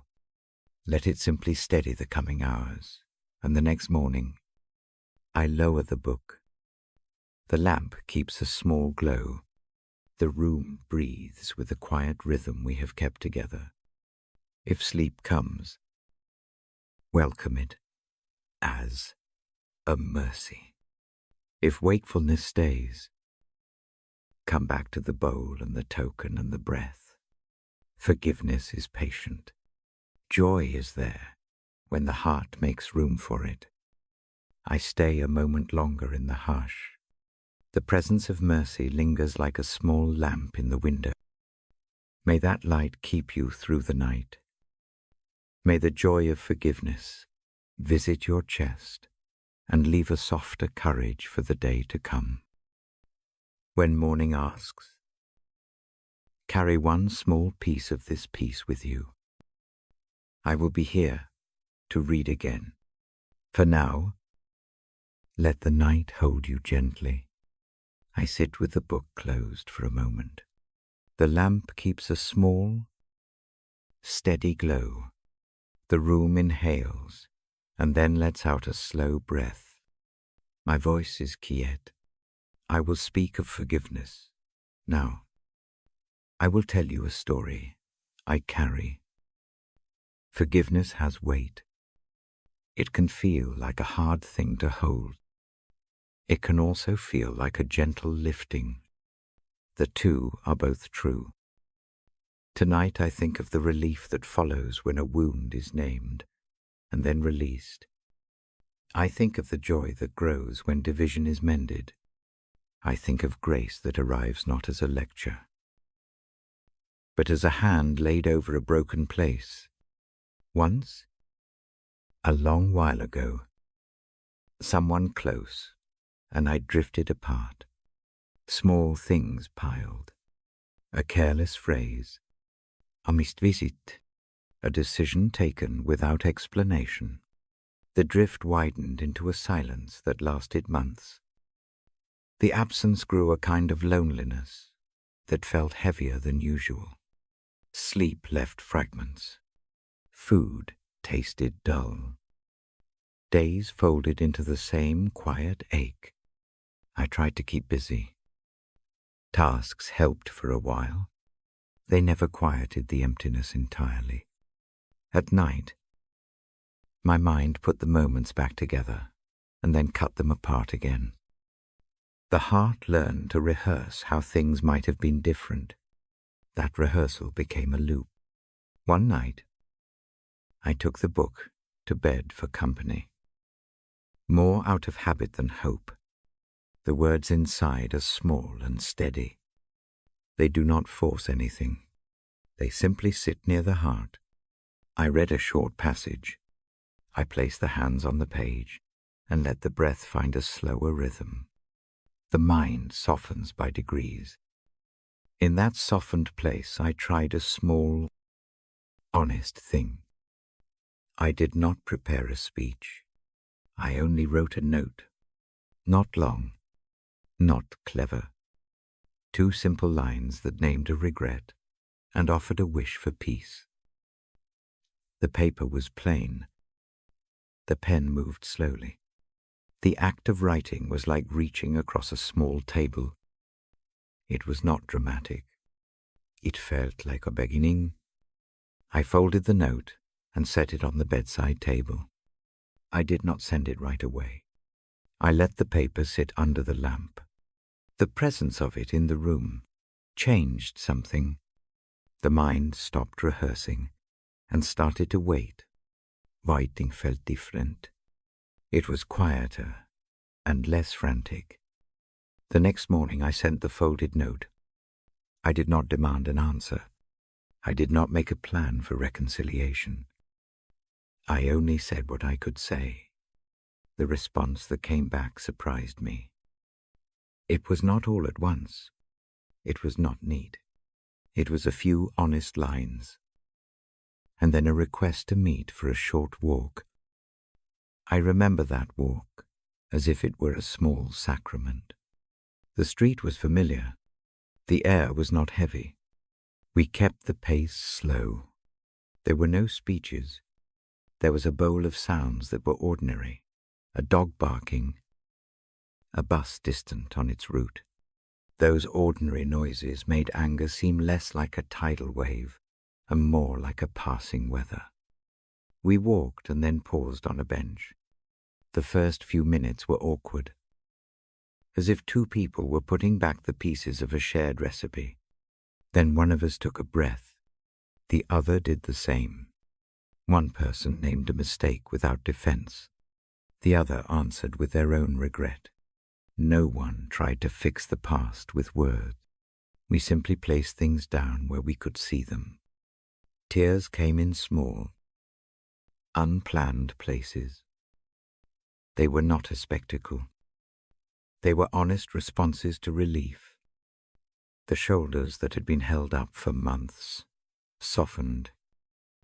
The chest found a small increase in space. I felt the knot in my stomach loosen like a rope unlooping. Not by force, but by careful fingers. We did not pretend everything was suddenly perfect. We made small promises instead. We promised to call. We promised to listen better. We promised to be more present in small ways. Those promises were practical and small. They fit my life because they were possible. They did not demand heroics. They invited steady work. The first night after that walk was easier. Sleep returned like a tide that had found a seam in the shore. It came slowly and then more fully.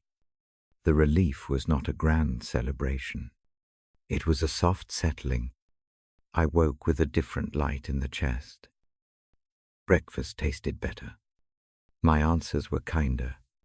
The day felt like a long exhale. That reconciliation taught me several things. First, forgiveness often begins with a small act.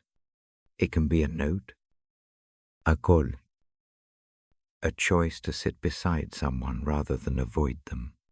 Grand gestures are not necessary. Small ones are reliable. Second, forgiveness needs honesty.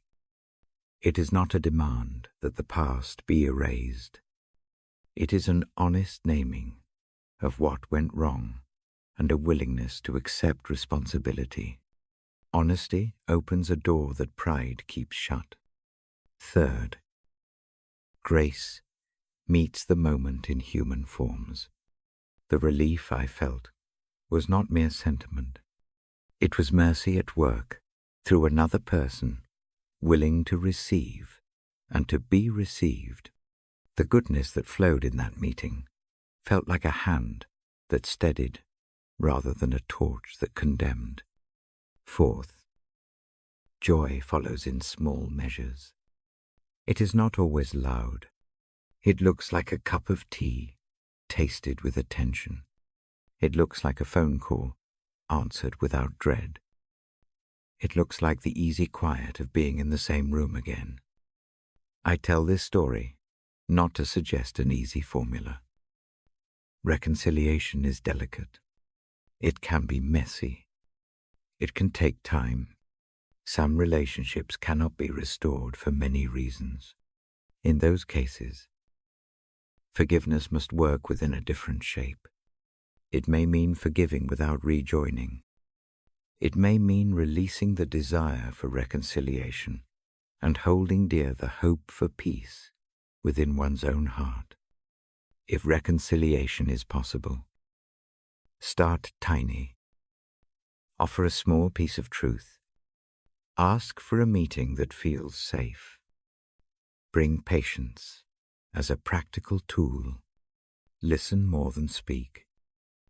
Allow tearful moments to be simply what they are. Do not demand immediate healing.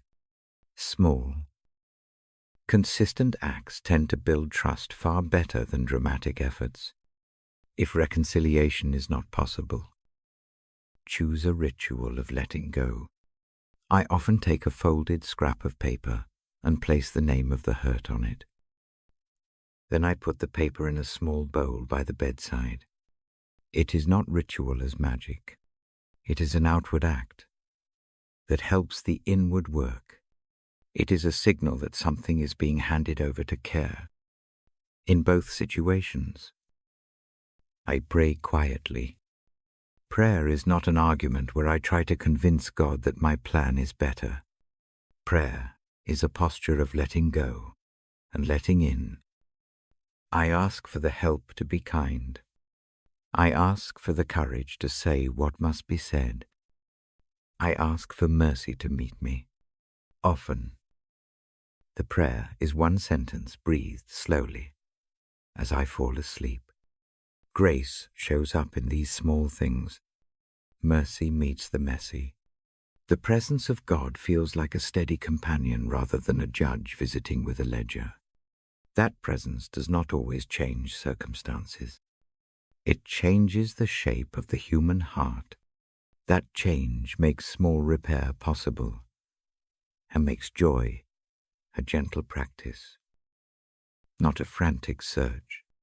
Tonight, if there is a name that weighs you down, consider a small step, a short note, a single honest sentence, a quiet visit, a choice to sit with someone rather than to turn away. Let the action be feasible and humble. Let it be something that can be done without bravado. Breathe with me now. Inhale slow. Hold for a soft count. Exhale more slowly. Picture placing the named hurt on a small table. See the light fall on it without glare. Imagine a hand taking the thing gently and setting it into care. Feel the chest ease by a breath or two. If sleep comes after that breath, accept it kindly. If wakefulness continues, hold the image for a little while longer. Let the smallness of this work be its strength. Reconciliation is often built by many quiet bricks, not by a single loud hammer. I close this part with a steady wish. May grace find you in the places you fear to look. May mercy meet your tiredness and your mistakes.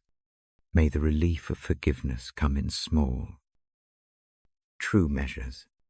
May joy return not as a demand, but as a faithful friend. I lay the book down gently. The lamp keeps a soft glow. The house breathes the same long rhythm we share. Rest now. Be kind to yourself. I will be here to read again when the night comes around. The room keeps its hush. The lamp is low. The book lies open in my lap. Tonight I turn to a line that always makes the breath slow. It asks for a clean heart and a renewed spirit. I do not speak the words aloud as a citation. I let the meaning rest between us. The request feels like a hand at the chest. It does not demand quick fixes. It asks for inner repair. It asks for the slow work that makes new choices possible in the morning. Think of it as an invitation to breathe differently. Begin with a single breath. Now, inhale a little fuller than usual. Hold for a soft count. Exhale long and easy. Let the rhythm be steady. Let the body answer before the mind tries to solve anything. A softer body often opens a clearer heart. I remember a season when my own heart felt layered thick as dust. Small hurts had built over time. Old offenses sat like crumbs in a drawer. Each rinse of memory seemed to bring more grit. The habit was to tidy outwardly and leave the inside untouched. That quiet neglect taught bitterness to find a room to live in. Sleep became shallow. A short practice changed the tone.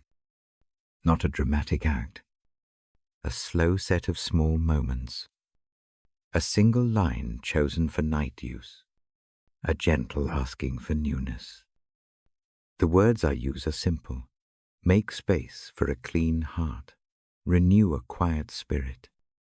I repeat them with the breath. The phrase becomes a soft metronome. The image that helps me is of a window wiped clear. Imagine taking a cloth and going over a pane that has not seen hands in a long time. The first passes show streaks. The room looks better but still needs attention. With patient strokes, the glass becomes transparent. Light comes in differently. The scene outside looks nearer. The process is not instant. It is persistent and careful. Let that image be part of tonight. Place a hand over the center of the chest. Feel warmth there. Breathe and imagine the hand as a cloth. Each out-breath is a gentle wipe. Each in-breath brings cleaner air. Do this 5 times. Notice how the knot under the ribs shifts. This inner cleaning does something practical. When the heart loosens its clenched hold on old wrongs, hands become freer. Small acts that once felt risky gain room. A phone call does not seem like walking into a minefield. A knock on a neighbor's door does not rise into performance. The change is quiet, cumulative, useful. A neighbor once lived 2 doors down. We used to wave and trade brief notes. Then a careless comment on a porch, and an unreturned favor widened the distance. Time made the space wider. A wall rose. The mind filled in stories that were not helpful. Each day the avoidance felt more entrenched. During those nights of slow cleaning, a different thought kept arriving. Instead of rehearsing what had been said, I rehearsed a small kindness, something small and useful, a soup in a jar, a note that said simply, "I thought of you." The heart that had been trying to stay defended now had room to be vulnerable in a practical way. So the first outward act was tiny and quiet. A jar, a spoon, a lid. I put a small list of things in the jar that might help a readiness to listen, an offer to pick up something at the store, an invitation to sit in the shade for 5 minutes. No rhetorical flourish, no demand for immediate forgiveness, just service in a modest package. The jar went to the doorstep with a short folded note. The next morning, a hand knocked at my door. Not a ceremony, not loud. An Ebor's voice, unclenched.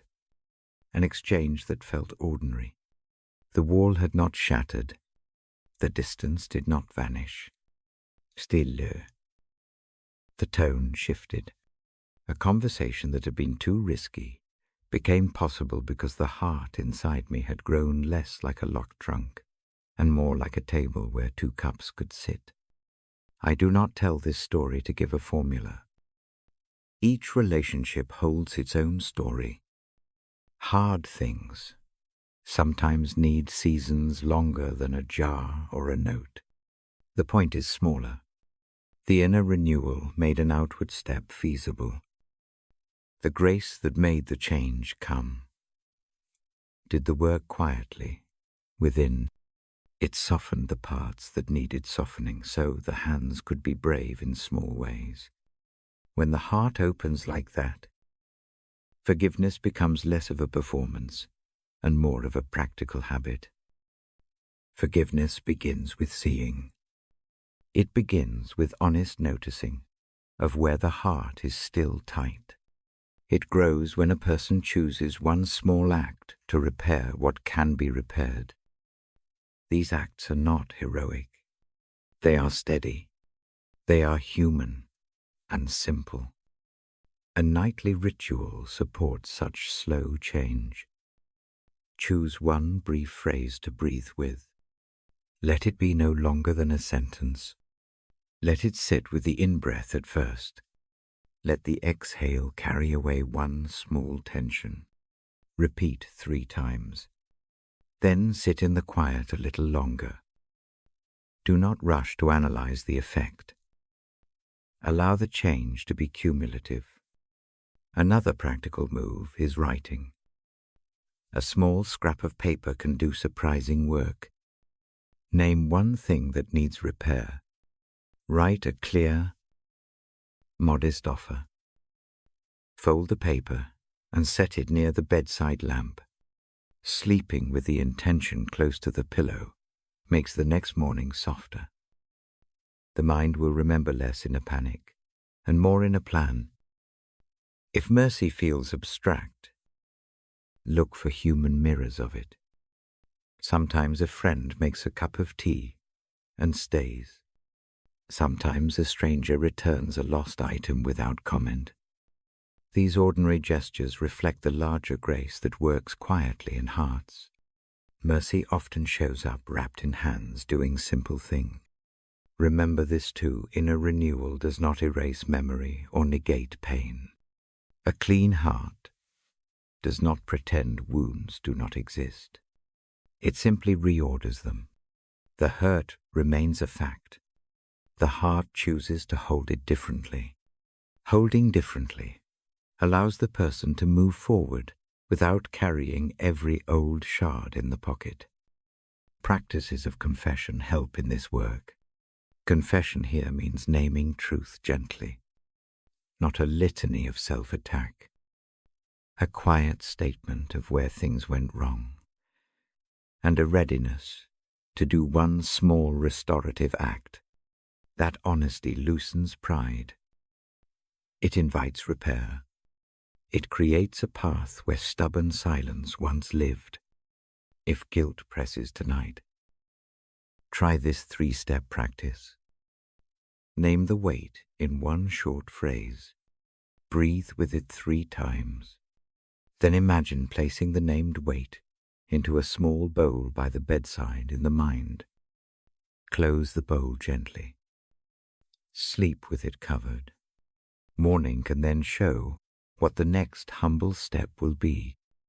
The promise woven through these images is simple and trustworthy. Renewal is possible. The source of transformation does not overwhelm. It offers a steady presence that helps the heart unlearn hardness. It does not perform miracles that skip the process. It accompanies the slow, ordinary acts that make restoration possible. I lower the book and pause. The lamp throws a modest pool of light. Let tonight be a small start. Choose a phrase. Breathe. Place one tiny intention for repair by the bedside.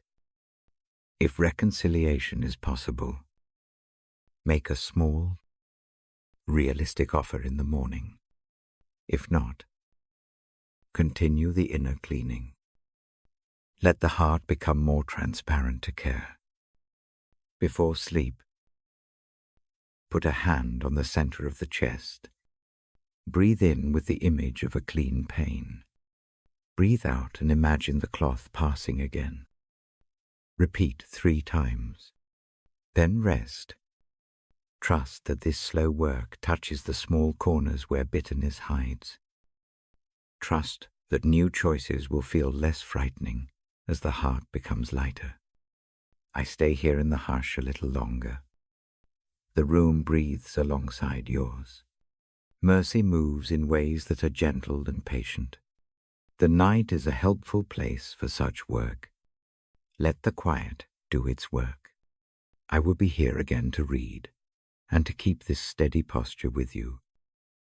For now, rest in the thought that a new heart can be grown, one humble breath at a time. The lamp keeps its small circle. The book rests open on my knee. The room breathes with a quiet pace. Tonight, I sit with a single thought, grace. I bring it slowly into this hour.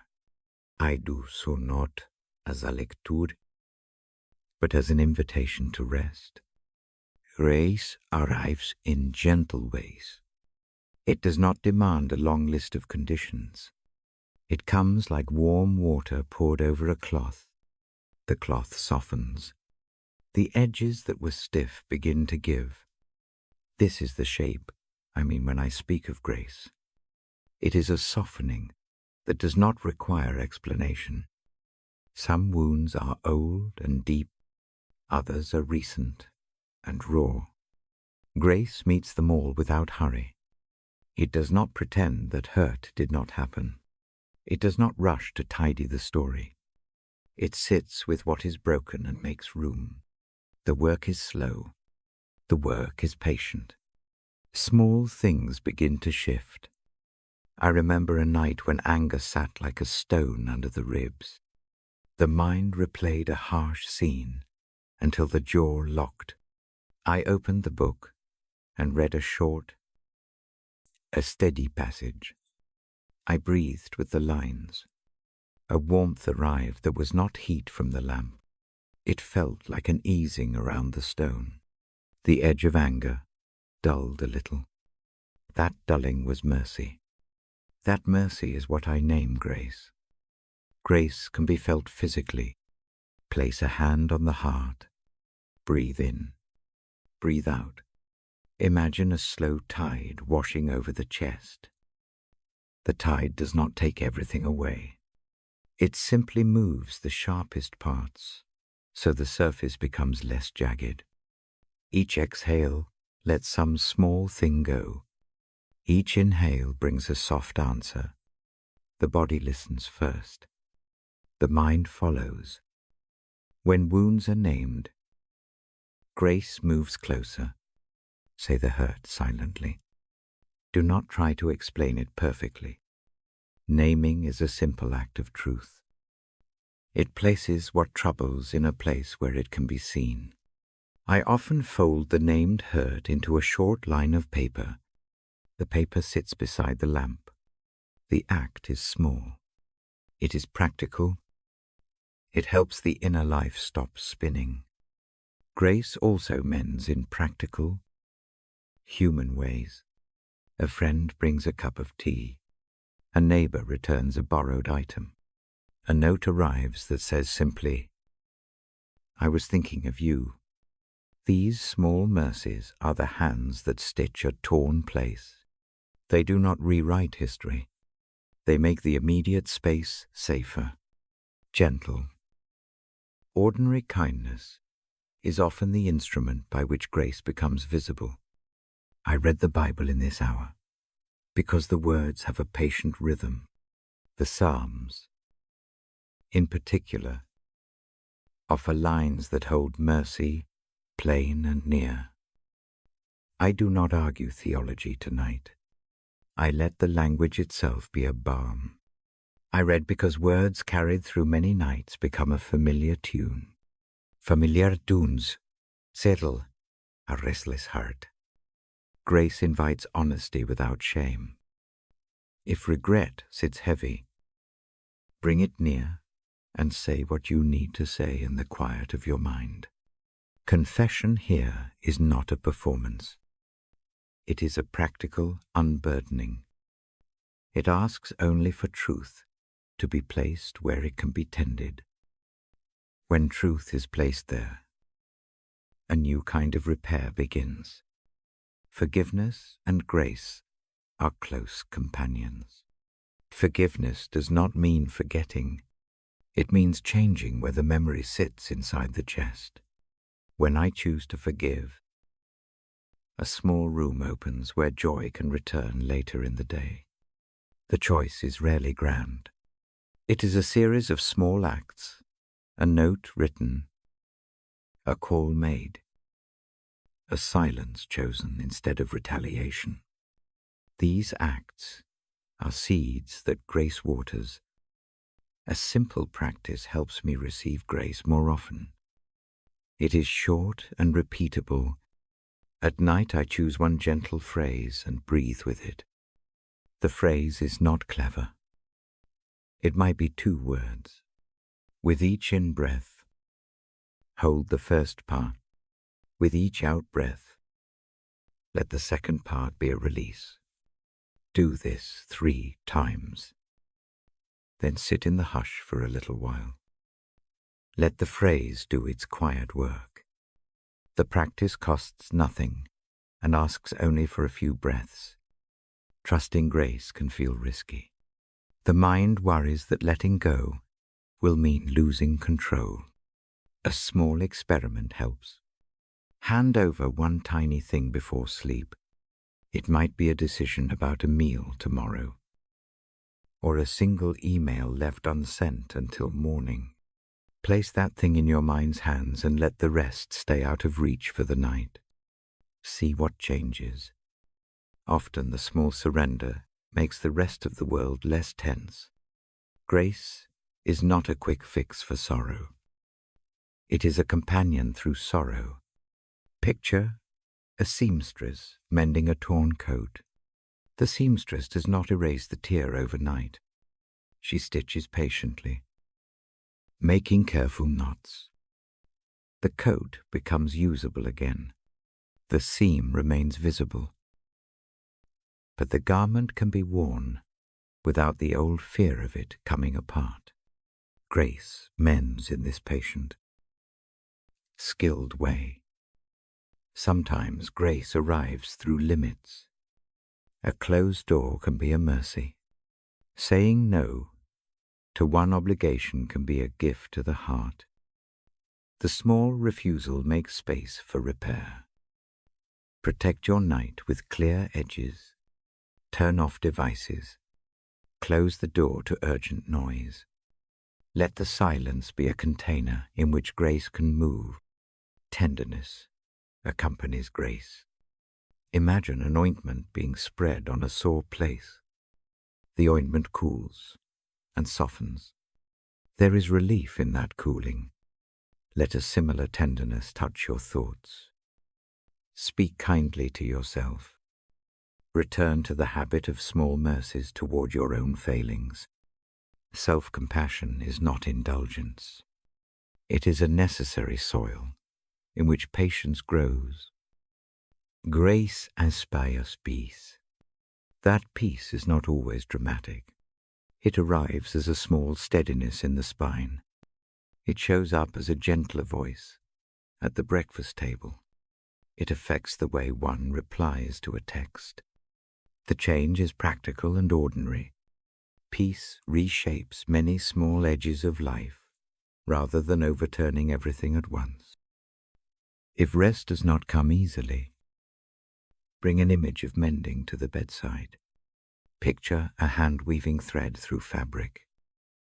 See the holes close with patient strokes. Hear the soft click of needle and thread. Breathe with that sound. Let the mind follow the slow work. The rhythm of repair can lull the body into a safer place. Grace also invites giving. When one feels sheltered by mercy, giving small kindnesses becomes possible. Offer a small listening ear to someone tired. Bring a treat to a neighbor. Write a brief note of thanks to someone who helped. These acts do not require grand sacrifice. They are ways that grace circulates out of a heart that has been softened. I read the Bible aloud because the voice itself helps the night settle. The words become companions. The cadence calms. When the Psalms speak of mercy, imagine that mercy as a steady hand laid over a trembling place. I read slowly. I leave space. Silence is part of the reading. In silence, grace can work unseen.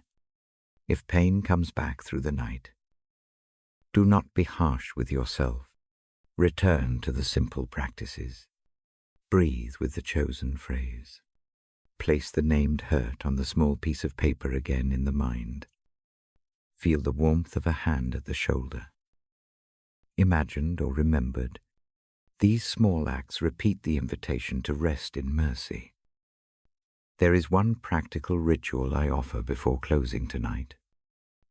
Take a single small object. It can be a stone, a coin,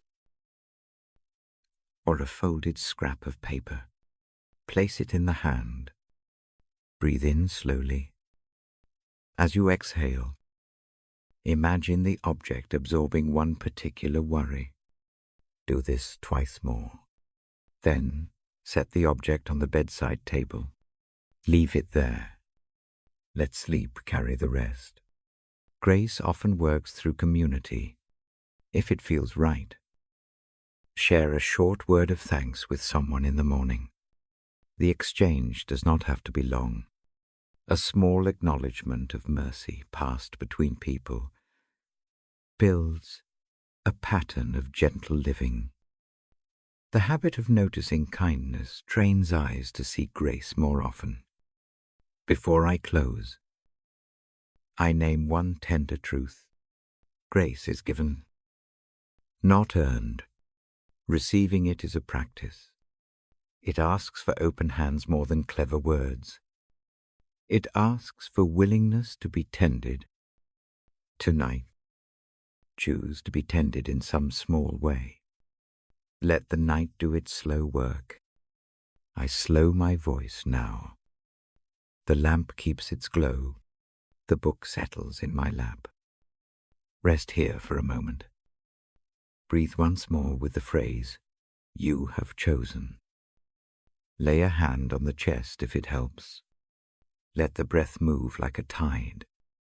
Let the grace that softens and mends and inspires peace find a place to rest inside you. When you wake, carry one small memory from this hour. Keep it like a token. Let it shape a kind word or a calm choice during the day. I will return again with more quiet words. For now, sleep with mercy near. Let grace do its gentle work. The lamp is low. The book rests open. I come close with a quiet voice. Tonight I turn towards the broken places we keep in the dark. I read slowly the line that says God draws near to the broken-hearted. I do not explain it. I try to hold it so the ear can rest on it like a small stone. A broken heart feels like a room with the windows open to a cold wind. The chest tightens. The throat keeps unwanted company. Thoughts replay the night in small, sharp pieces. The body remembers hurt before the mind does. Sleep hides from the noise. The work of the day seems far off and heavy. I sit with that picture, not to fix it in a single breath, but to place a lamp by the bedside of the heart. Presence matters more than answers now. Presence looks like a hand laid close to a wound. Présence does not lecture. Presence attends. That is the shape of what the psalm offers tonight. Think of the nearness as practical. Imagine someone who does not run from tears. They sit and fold a small blanket. They bring a boiled mug and lay it within reach. They do not solve the whole story. They steady the wrist so a cup can lift without trembling. The image is ordinary and real. Comfort comes in these small acts. If a particular hurt sits heavy, name it softly. Do not try to fix it with reasons. Give it a short, honest title in the mind. Set that name on the pillow beside you like a pebble. Breathe. Let the breath meet the pebble. Picture a steady hand taking the pebble and holding it. The hand does not make the pebble disappear. It keeps the pebble from rolling into darker corners. The healing presence is not always dramatic. It is like a slow salve put on a sore place. The ointment does not erase the scar in an hour. It soothes. It cools. It reduces the sting so other small things can happen. A worn joint eases enough to bend a finger. A hardened thought softens enough to let a new idea enter. Tiny relief is a beginning. I suggest a simple practice for tonight. Place a hand over the center of the chest. Breathe in for 3 soft counts. Hold a single beat. Breathe out for 4 quiet counts. Let the exhale be a gentle release, as if a small knot is loosening in the ribs. Repeat 3 times. Keep the eyes gentle. Let the body answer before the thoughts rush in. If naming in the mind helps, add a short line as a companion to the breath, not a sermon. A small phrase such as this is enough. He is near. Say it silently with the breath. Let the first half meet the in-breath. Let the second half ride the out-breath. The phrase is a foothold, not a fix. It gives a place for the mind to rest. Touch is a fine teacher in these hours. A smooth stone in the palm, a soft shawl around the shoulders, the weight of a blanket across the knees. These small sensations return the attention to the body, and the body carries grief in ways the mind cannot. Grounding the body helps grief find a path that is less wild. Write, if the hands will move. A single line on a scrap of paper takes a thought out of the head. Fold it and lay it near the lamp. The act is simple and plain. It makes the thought a thing that sits where it can be seen. Later, the paper may be carried, burned, or left in a drawer. The choice belongs to the morning. Be ready to receive human help. Often the healing presence works through ordinary people who do small, steady things. A neighbor with a casserole, a friend who sends a single, kind message, someone who sits on the other end of the line and does not demand performance. Let such kindness be a form of nearness. Mercy travels through hands and feet. Picture healing like pottery mended with care. The cracked cup remains marked, but the cracks become part of the story. The golden seam in that image is not a prize. It is a testimony that the thing survived. The repaired vessel still holds water. So sometimes what is mended keeps traces of what broke. But the life of the object continues and slowly regains use. I do not promise that grief will vanish overnight. That would be false comfort. Instead, I offer a different promise. You will not be left to carry every shard alone. Presence is promised. That presence does not remove memory. It changes how memory is held.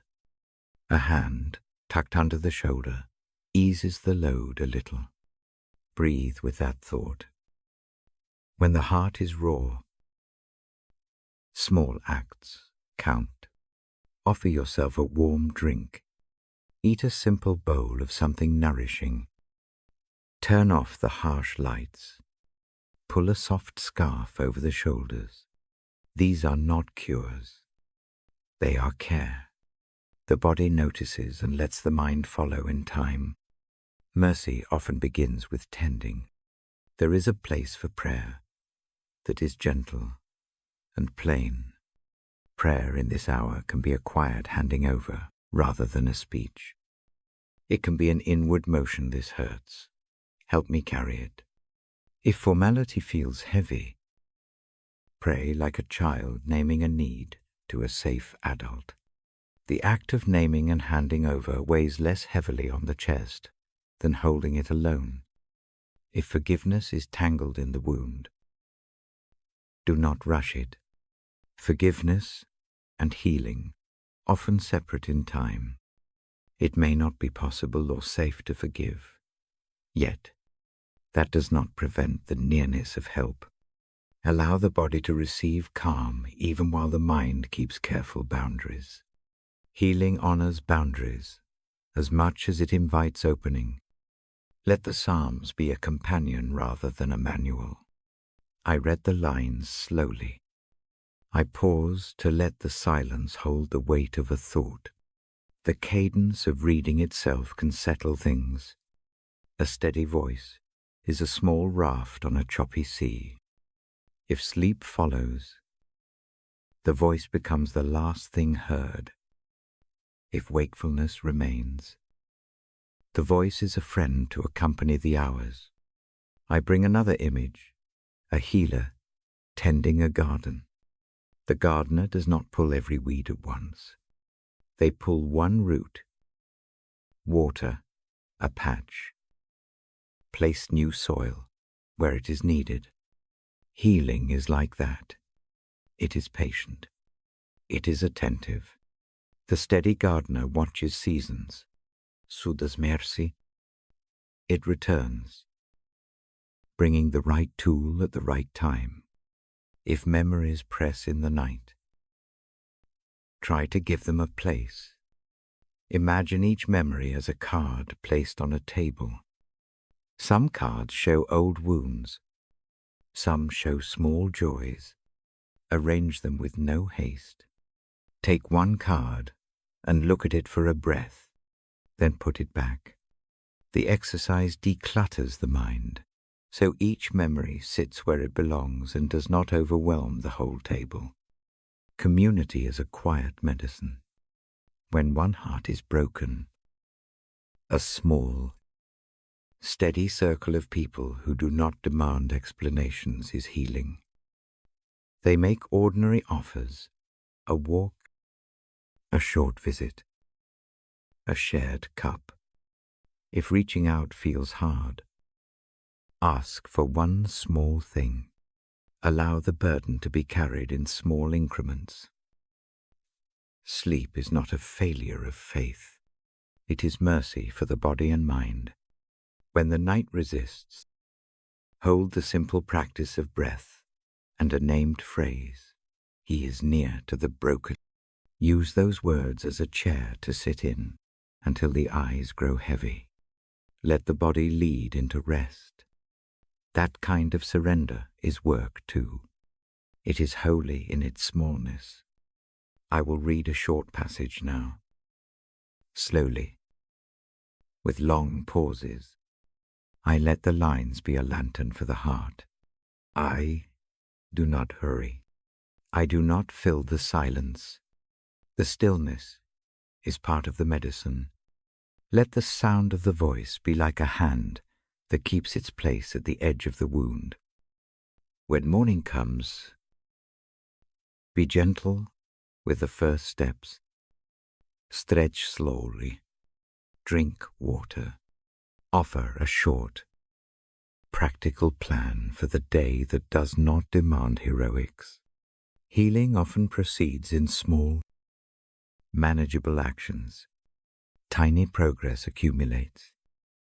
It is quiet and real. Before I close this part, place one small intention for the night. It can be to touch the breath 3 times when thoughts come. It can be to put a paper with a named worry on the table. It can be to accept a kind message without needing to respond immediately. Choose what your heart can do with ease. I lower the book.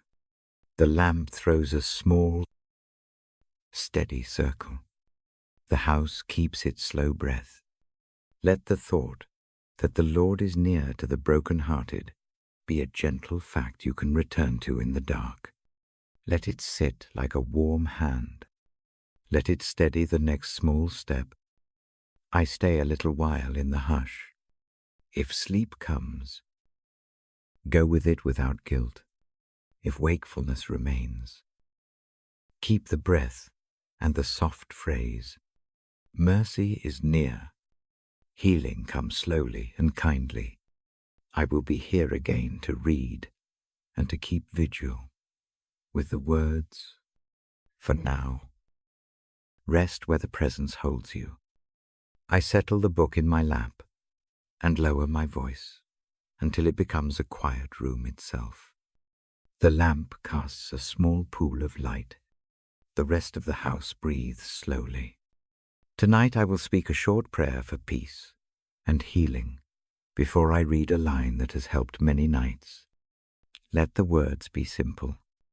Let the breath move slowly with each phrase. I fold a hand lightly over my chest. I breathe in, and I let the breath fill the ribs.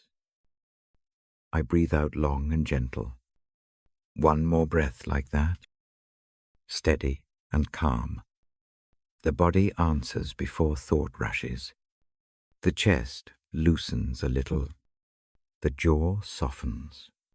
That small ease is the beginning. I speak now, not to instruct, but to offer. I speak from this place of quiet into the darkness that may be heavy where you lie. I place the day into a small circle of light and say what needs saying without hurry.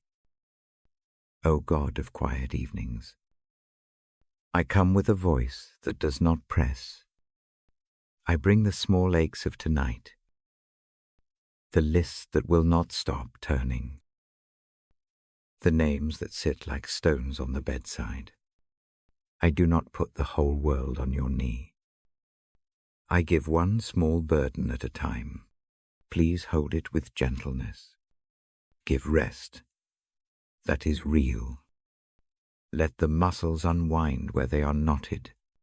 Cool the places that burn with worry. Soften the parts that tense to guard. Let the breath lengthen on its own. Allow sleep to find the body without shame or duty.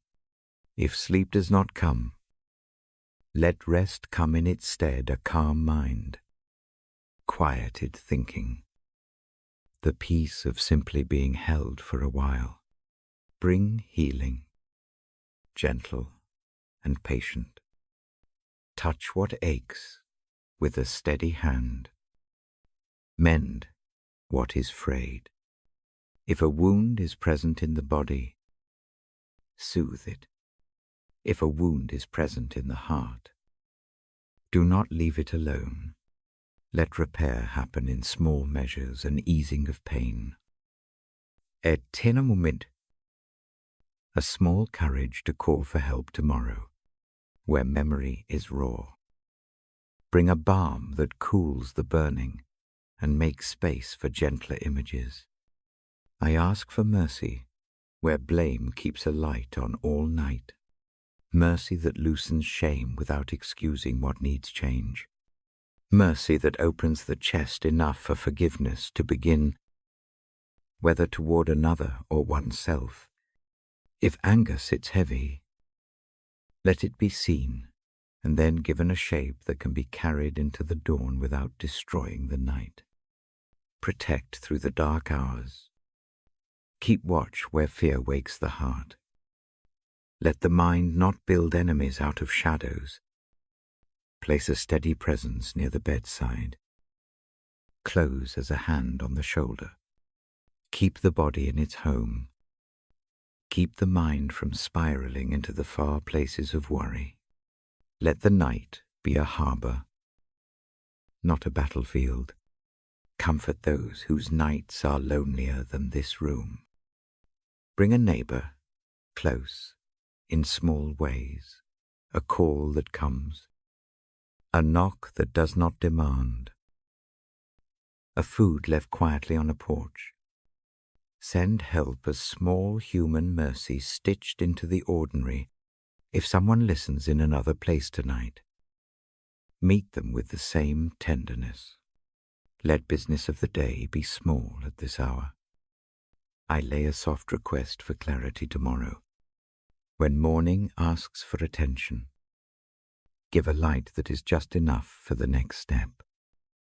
Do not expect the whole map at once. Make the next small choice visible. Give the courage for that small thing, and then another, quietly.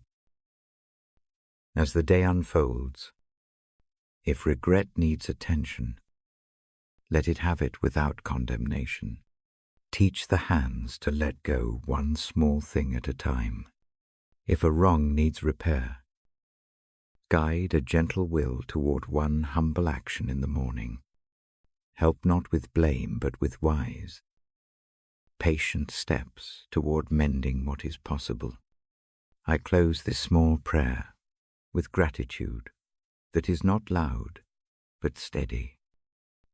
Thanks for the small mercies found in a day, a kind word, a meal that warmed, a small kindness that did not announce itself. Let these pieces sit beside the worry like pebbles on a windowsill, balancing the weight. Now, as the light rests and the breath is soft, I make a short pause. I breathe in slowly and out even slower. I listen to the sound of the house. I let the house be its own prayer. When the pause holds, I turn back to the page, and I read an old line that many have carried to bed. I do so slowly, letting each word land like a light footstep. The verse is small and sure. It says, "What my heart hopes for tonight, a quiet rest and safe keeping." I read this verse now, and I let it rest between us, as a promise to hold in the dark. In peace I lie down and sleep, for you alone keep me safe. I speak it slowly, letting the rhythm match the breathing. Let the first half meet the in-breath. Let the second half ride the out-breath like a soft tide. Repeat it once more in the mind, not as a test, but as a cushion. In peace, I lie down and sleep, for you alone keep me safe. Hold the line gentle and close. Let the words act like a lamp at the foot of the bed, rather than a spotlight. They do not force courage. They simply name a presence that keeps watch. If the name of Christ comes into the heart as you hear this, let it rest there like a familiar hand. Say it silently with the exhale if it helps. If the name is not present, let the idea of steady care be enough. The verse does not demand clever theology. It offers a simple consolation. Rest is allowed, and there is a keeping that does not falter through the night. Before I let the room go fully quiet, I give a short guidance for the next moments. Place a hand where the breath is felt most clearly, over the lower ribs or across the heart. Breathe in slowly for 3 counts. Hold for 1. Exhale for 4. Repeat 3 times. Let each out-breath carry away a small worry, like a leaf on a stream. After that, rest in the silence. Let the body do the work it needs. If sleep takes you, go with it without guilt. If wakefulness stays, keep the verse as a steady companion. Come back to it as often as needed, a soft phrase to ride the breath, a line to hold the night until dawn. I close this short time with a blessing. I speak into the hush. May the night be kind. May the body be mended where it needs mending. May the mind find gentle rest. May mercy and small kindness meet the dark and make room for morning. I stay here a few more slow breaths, then lower the light so the house can do its work. Rest in this quiet. I will read again another night. For now, sleep well, if sleep is given. If not, keep the verse like a lantern and let the evening hold you. I come close with a quiet tone. The lamp is a small island of light. The rest of the room settles into its soft rhythm. I speak now to the tired parts of you that need a gentle promise, more than an argument. Sleep is a gift, but it is often hard to receive. The mind refuses the slow fall. The chest holds urgent lists. Hands keep clenching at thought. Tonight, I want to reassure you of one simple thing. Placing trust and worries into God's hands brings a kind of restful safety that the mind alone cannot make. This safety is not clever or loud. It is steady and near. Think of it as handing over a heavy satchel. You do not throw it away. You do not deny that it has value or feel. You set it gently into a trusted hand. The weight stays. The posture changes. Your shoulders can unbend a bit. That change is the start of sleep. It is practical and small. It is real. I am not promising that every problem will vanish by morning. I do not promise that the list will be neatly crossed out while the house sleeps. What I promise is presence. There is a watchful nearness that receives what you cannot hold. That nearness does not measure how well you have managed. It is not contingent on performance. It is a simple offering. A hand will hold what you hand over. If worry feels like a small animal under the ribs, let it be seen. Name it softly. Give it a short title in the mind. Hold the title for a breath. Then imagine taking that named thing and placing it into a large, steady palm. The image need not be elaborate. A single, clear thought will do. this goes into care. The act of naming and placing changes the nervous system. The body notices. The jaw unclenches. The breath lengthens a half count. Those small shifts matter more than words say. Trust is not pretending. It is choosing a posture. Choose it now with me. Lay a hand on the chest. Feel the pulse. Breathe in slow. Breathe out slow. Let the inhale carry the shape of a worry. Let the exhale move that shape into the imagined palm. Repeat once more. Each time the act becomes easier. The heart begins to accept the fact that it need not be the sole keeper of everything. There are nights when sleep will still be thin.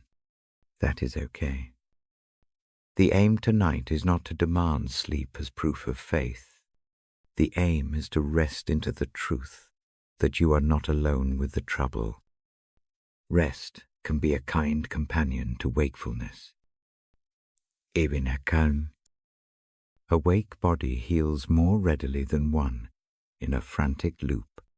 Let the presence of God be the companion for the awake hours as well. Mercy meets mistakes and small failures. It does not demand a perfect record before offering peace. If shame sits heavy, put your palm over it and say nothing. Allow the touch to be a small welcome. The hand on the breast is an honest witness. In that silence, grace can begin to whisper. Mercy is not a prize you must earn. It is a shelter that waits quietly when the night falls. Imagine a lamp set at the edge of a dock. The water around the boat is restless. The lamp is not a cure for the waves. It is a safe mark. It helps a pilot find a hold. Trust works like that lamp. It marks safety when the sea feels dangerous. The lamp does not promise the whole crossing. It promises a place to tie up for a while. Sleep often begins when the seat is found beside that lamp. If fear arrives in the night as a sudden visitor, do not argue with it. Offer it tea. Give it a seat. Name it, if that helps. Then gently set its cup into the steady hand you imagined a moment ago. The act is a kind of diplomacy inside the chest. It does not erase the visitor. It changes how it is held. Part of this reassurance is practical. Before sleep, put down one small thing you can do tomorrow that will move a problem forward in a tiny way. Not the whole strategy, not the entire list. One feasible step. Let that small decision live on paper near the bed. The act of setting one thing down from the mind to a small note makes the rest of the list less loud.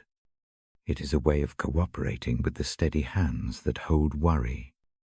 If you wake in the middle of the night, use the same simple motion.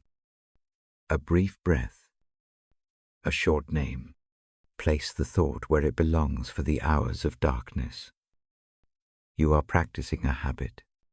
Habits change how the body responds. The first times may feel clumsy. Over time, the hands learn to let go more readily.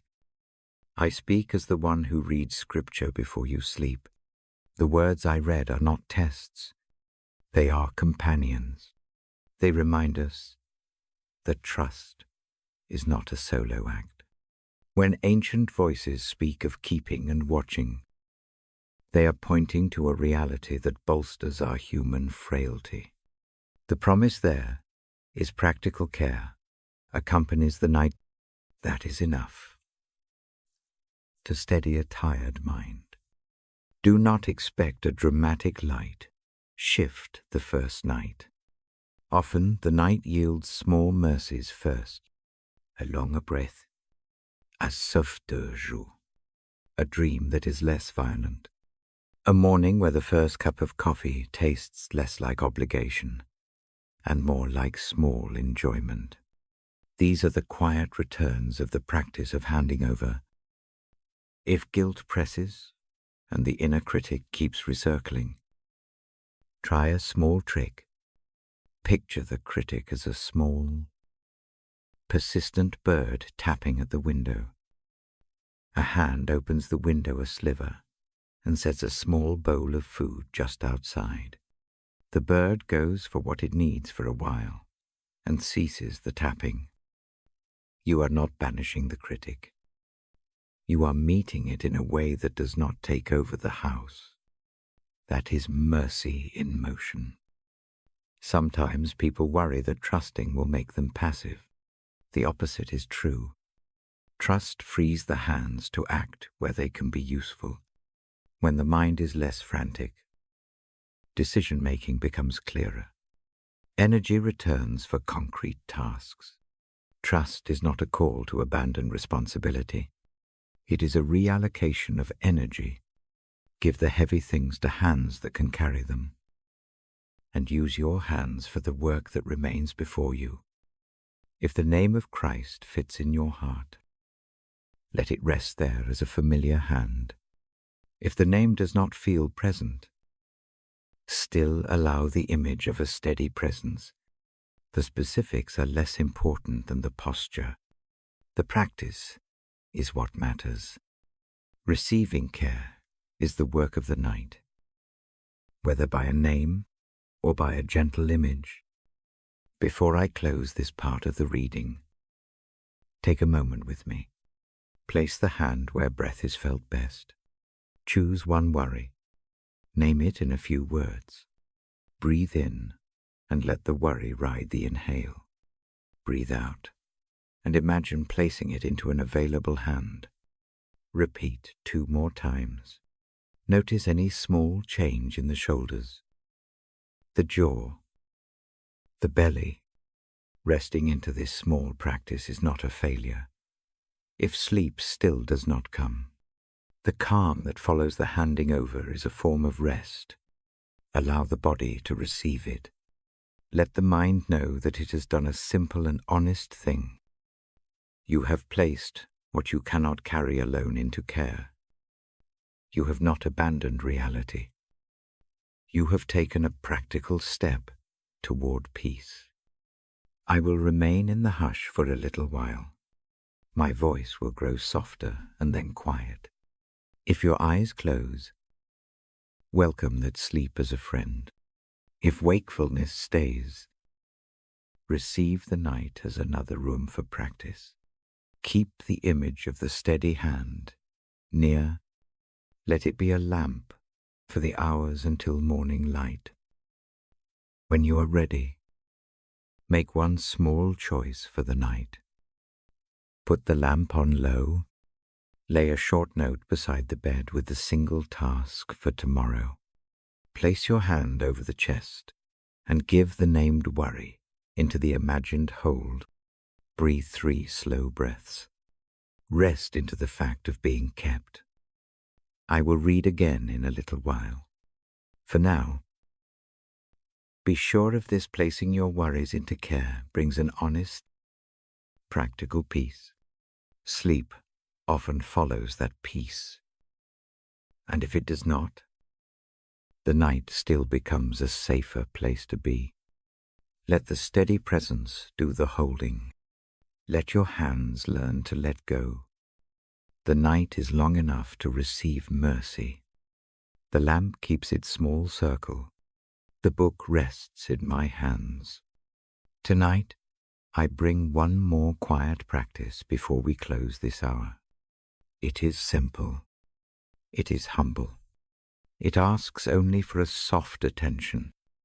On the table I set a small candle, nothing ornate. A plain glass cup, a tea light. The candle is a small invitation. Lighting it is a little work for the hands that helps the heart follow.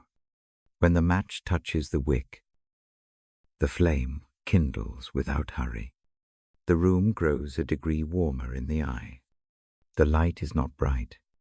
It is close and kind. I do not make the candle a magic. It is a sign. It tells the mind the night is entering a place of care.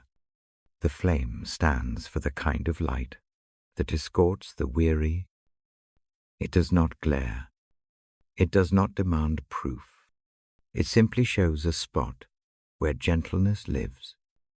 Take a moment to notice the small change when a flame appears. Watch how shadow backs away a little. Listen to the tiny sound of air shaping that bright edge. Feel the breath lengthen as the hands return to stillness. The body answers the ritual even if the mind is cautious. Ritual helps the nervous system find a route to calm. If a candle is not safe or available, do another tiny ritual. Turn on a dim lem. Open a window for a breath of night air. Fold a blanket over the knees. Each small act tells the body that this hour belongs to rest. The point is not the detail, but the act of marking the moment. With the flame near, I breathe slowly and gather thoughts toward gratitude. Gratitude here is not a performance. It is a quiet husbandry of the heart. It does not chase perfect feelings. It names what is gentle and true in the day. It does not deny pain. It sets pain beside a thankful notice, so the mind carries both without collapsing into one shape. Begin by naming 3 small things. Not a long list. 3 small items. They can be plain: a warm cup, a kind word, a roof that kept the rain off. Say them softly inside. Do not explain how big or small they are. Let them be what they are, little lights in a long day. If naming feels too sharp, try sensory, thankfulness. Think of one sound that felt kind today, one color that steadied you, one touch that eased the shoulder. These small sensory memories are easier to hold than sweeping judgments. They sit as soft proof that mercy passed through the day in some modest form. Hold each item for the length of a breath. Breathe in and let the memory fill the chest. Breathe out and let a single word of thanks leave the lips or the mind. 3 times. The rhythm trains the ear toward calm. The body learns to recognize gratitude as a practice, not as a demand for joy. If remembering feels hard, choose one reliable thing to start with the breath. Give thanks for the breath that comes without asking. The breath alone is enough to begin. Place a hand on the chest and feel it rise and fall. Thankfulness does not require feigned cheer. It requires honest notice. I guide a brief spoken line. You may borrow. Say it softly with me in the mind. Thank you for this breath. Thank you for this small mercy. Thank you for being near. Repeat once or twice in your own rhythm. Let the words be plain. Let them be a bridge from worry to rest. Sometimes gratitude moves outward. If a face comes to mind, a friend, a neighbor, a stranger, hold that face for a breath and send a quiet thanks for them. These small interpersonal gratitudes build a web too large for the night to hold alone. They extend mercy beyond the bed and make gentle space in other lives. Another gentle practice is to fold a small note. Write 3 words or one short sentence that names the day's mercy. Fold it and set it by the candle. This tiny act turns an inner noticing into an outward sign. In the morning, read it with a fresh eye. Often the small line carries a warmth that surprises the waking heart. Gratitude has a healing edge when mixed with honesty. If the day includes wounds or failures, name one of them, and then name one small good that also happened. The two do not cancel each other. They keep each other in balance. Naming both teaches the heart that it need not be monochrome. Some grief and some grace can share the same chest. A practical step helps hold this work. I invite you to choose one small gratitude to carry into tomorrow, not a grand resolution, a simple seed. Perhaps it is to say thank you to someone who helped. Perhaps it is to notice a single beauty on the walk to work. Pick that tiny habit and tuck it into the morning. Let gratitude be an action, as well as an interior posture. When the candle burns, watch how light rests on familiar things. See how a cup's rim catches the flame. See how a photograph softens.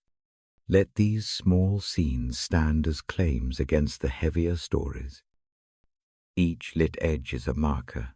Here was a mercy. Here is a notice. If prayer is your companion, offer a short breath prayer of thanks. Keep it small, no long pleading, no demanding of answers. Agiet phrase suffices. The prayer can be a name, spoken gently, a brief line of thanks, a simple hope for morning. The form does not matter. The posture of grateful receiving does. When gratitude is practiced like this, something inside begins to resonate. The mind's wiring appreciates repetition, small acts, repeated shape, a calmer pattern. The body learns that nights are for rest. The heart learns to expect small mercies. Hope becomes less like a distant summit and more like a lantern passed from hand to hand. If worry tries to interrupt the practice, do not fight it with force. Acknowledge its presence. Say, simply, I see you. Then return to the candle and the list. Worry often gives up ground when it is not the only voice in the room. Gratitude does not silence it by shame. It speaks beside it.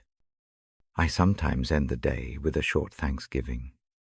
For people I will meet again. I think of them briefly and name one way to be kind. The thought is simple, no grand plan. The kindness is often small, a patient ear, a prepared meal. A short note, the practice trains the hands to be instruments of mercy in the next day. There is also a body practice that helps gratitude stick. Sit or lie with the shoulders soft. Let the jaw unclench. Place a hand on the belly and breathe into the hand so it rises and falls with each breath. With each exhale, imagine sending thanks down the arm and through the fingers. This is not magic. It is a way of using the body's rhythm to store a good thing. If a candle is burning, watch it for a minute. Let the eye trace the fragile shape of the flame. Say one quiet phrase of thanks for the light. Let that phrase be a hinge that moves the night from busy to receiving. Let the flame be a companion and not a spectacle. Its smallness invites humility. Now we bring the day to a close with a short blessing. I do so gently, not as a formula, but as a promise to hold your name quietly. Bend the head if that helps. Touch the chest if that helps. Breathe in slowly and let the breath find the words. May mercy meet the places that ache. May small gladness find a corner to rest in your heart. May sleep be steady. May the morning bring one small newness that does not frighten, but encourages. Rest is no failure. It is the work of repair. Receive it without shame. When the candle grows low, put it out with care. Do not blow it in haste. Let a finger of breath close the light, or a gentle hand press the snuffer. The action marks the closing of the hour. It reminds the mind that rituals have an ending, which can be as kind as their beginning. Liebeknau, keep the hand where the breath is felt best. Repeat the 3 small gratitudes in the mind once more. Breathe in slowly. Breathe out longer. Let the last exhale carry a soft thank you into the dark. I stay a little while longer in the hush. The lamp circle will dim. The house will keep its slow rhythm. When you are ready, let sleep arrive. If it does not, let the quiet practice remain at the bedside. Return to it as often as needed. Gratitude does not fix everything at once. It steadies the chest for the small next steps. I will read again another night. For now, rest with these small practices, a little flame. 3 gentle, grateful notices. A single breath prayer. And a humble wish carried into morning. Let the night do its patient work. Let mercy find the places that ache. Let gratitude be the soft song that carries the heart through the dark. Part 17. I sit very still. The lamp is lower now. The room breathes in the way a tide breathes. I keep my voice close to that rhythm. Slow sentences help the head to slow. Short sounds help the chest to loosen. Tonight I gather the small practices into one quiet place. The aim is simple. Make rest easier to receive. Make mercy nearer than a task list. Make hope feel like a small lamp, not a distant sun. First, breathe with me. Inhale slow. Let the breath reach the low ribs. Hold a gentle beat. Exhale longer. Let the shoulders drop. Repeat. The body answers before thought does. When the lungs move with calm, the mind follows. Place a hand where the breath is most real. For some that is the belly, for some the chest. Let the fingers rest there like a reminder. The touch is not a demand. It is a kind attention. The hand says we are here together for one quiet hour. When worry comes, do not wrestle it into nothing. Name it in few words. Put that name on a small scrap in the mind. See the scrap on the bedside table inside your imagination. Lay it there. Picture a steady hand, gentle and reliable, taking the scrap and setting it into a safe place. The act is symbolic and practical. It shifts the load by a small movement. If a decision waits for morning, pick one tiny step it can take next. Not the whole map. Just one possible beginning. Write that step on a real scrap of paper and leave it by the bed. The handwriting makes the worry less like a cloud and more like an object to be handled when daylight returns. I read now a short psalm line, not as doctrine but as company. I read slowly. I let the cadence be a small boat on calm water. The voice is steady and spare. My reading is a presence that does not demand reply. It only sits near the ear as companionship for the dark. Imagine a lamp placed on a small post beside a path. The lamps are spaced just far enough for one step. The path is not all visible. Only the next lamp matters. Follow the lamp to the next small task. Do not try to see the whole journey. One lamp at a time is enough for the feet.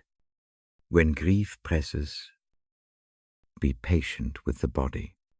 Tears are honest movements. Let them come if they need to. They do not mean failure. They mean that the heart is alive.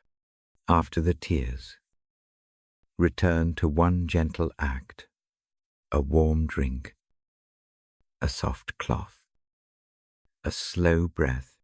These small acts are practical mercy. If anger sits heavy, do a quiet practice of loosening the hands. Imagine the fingers unfolding like a flower. Let the jaw relax. Naming the anger once and offering it into care loosens the tightness.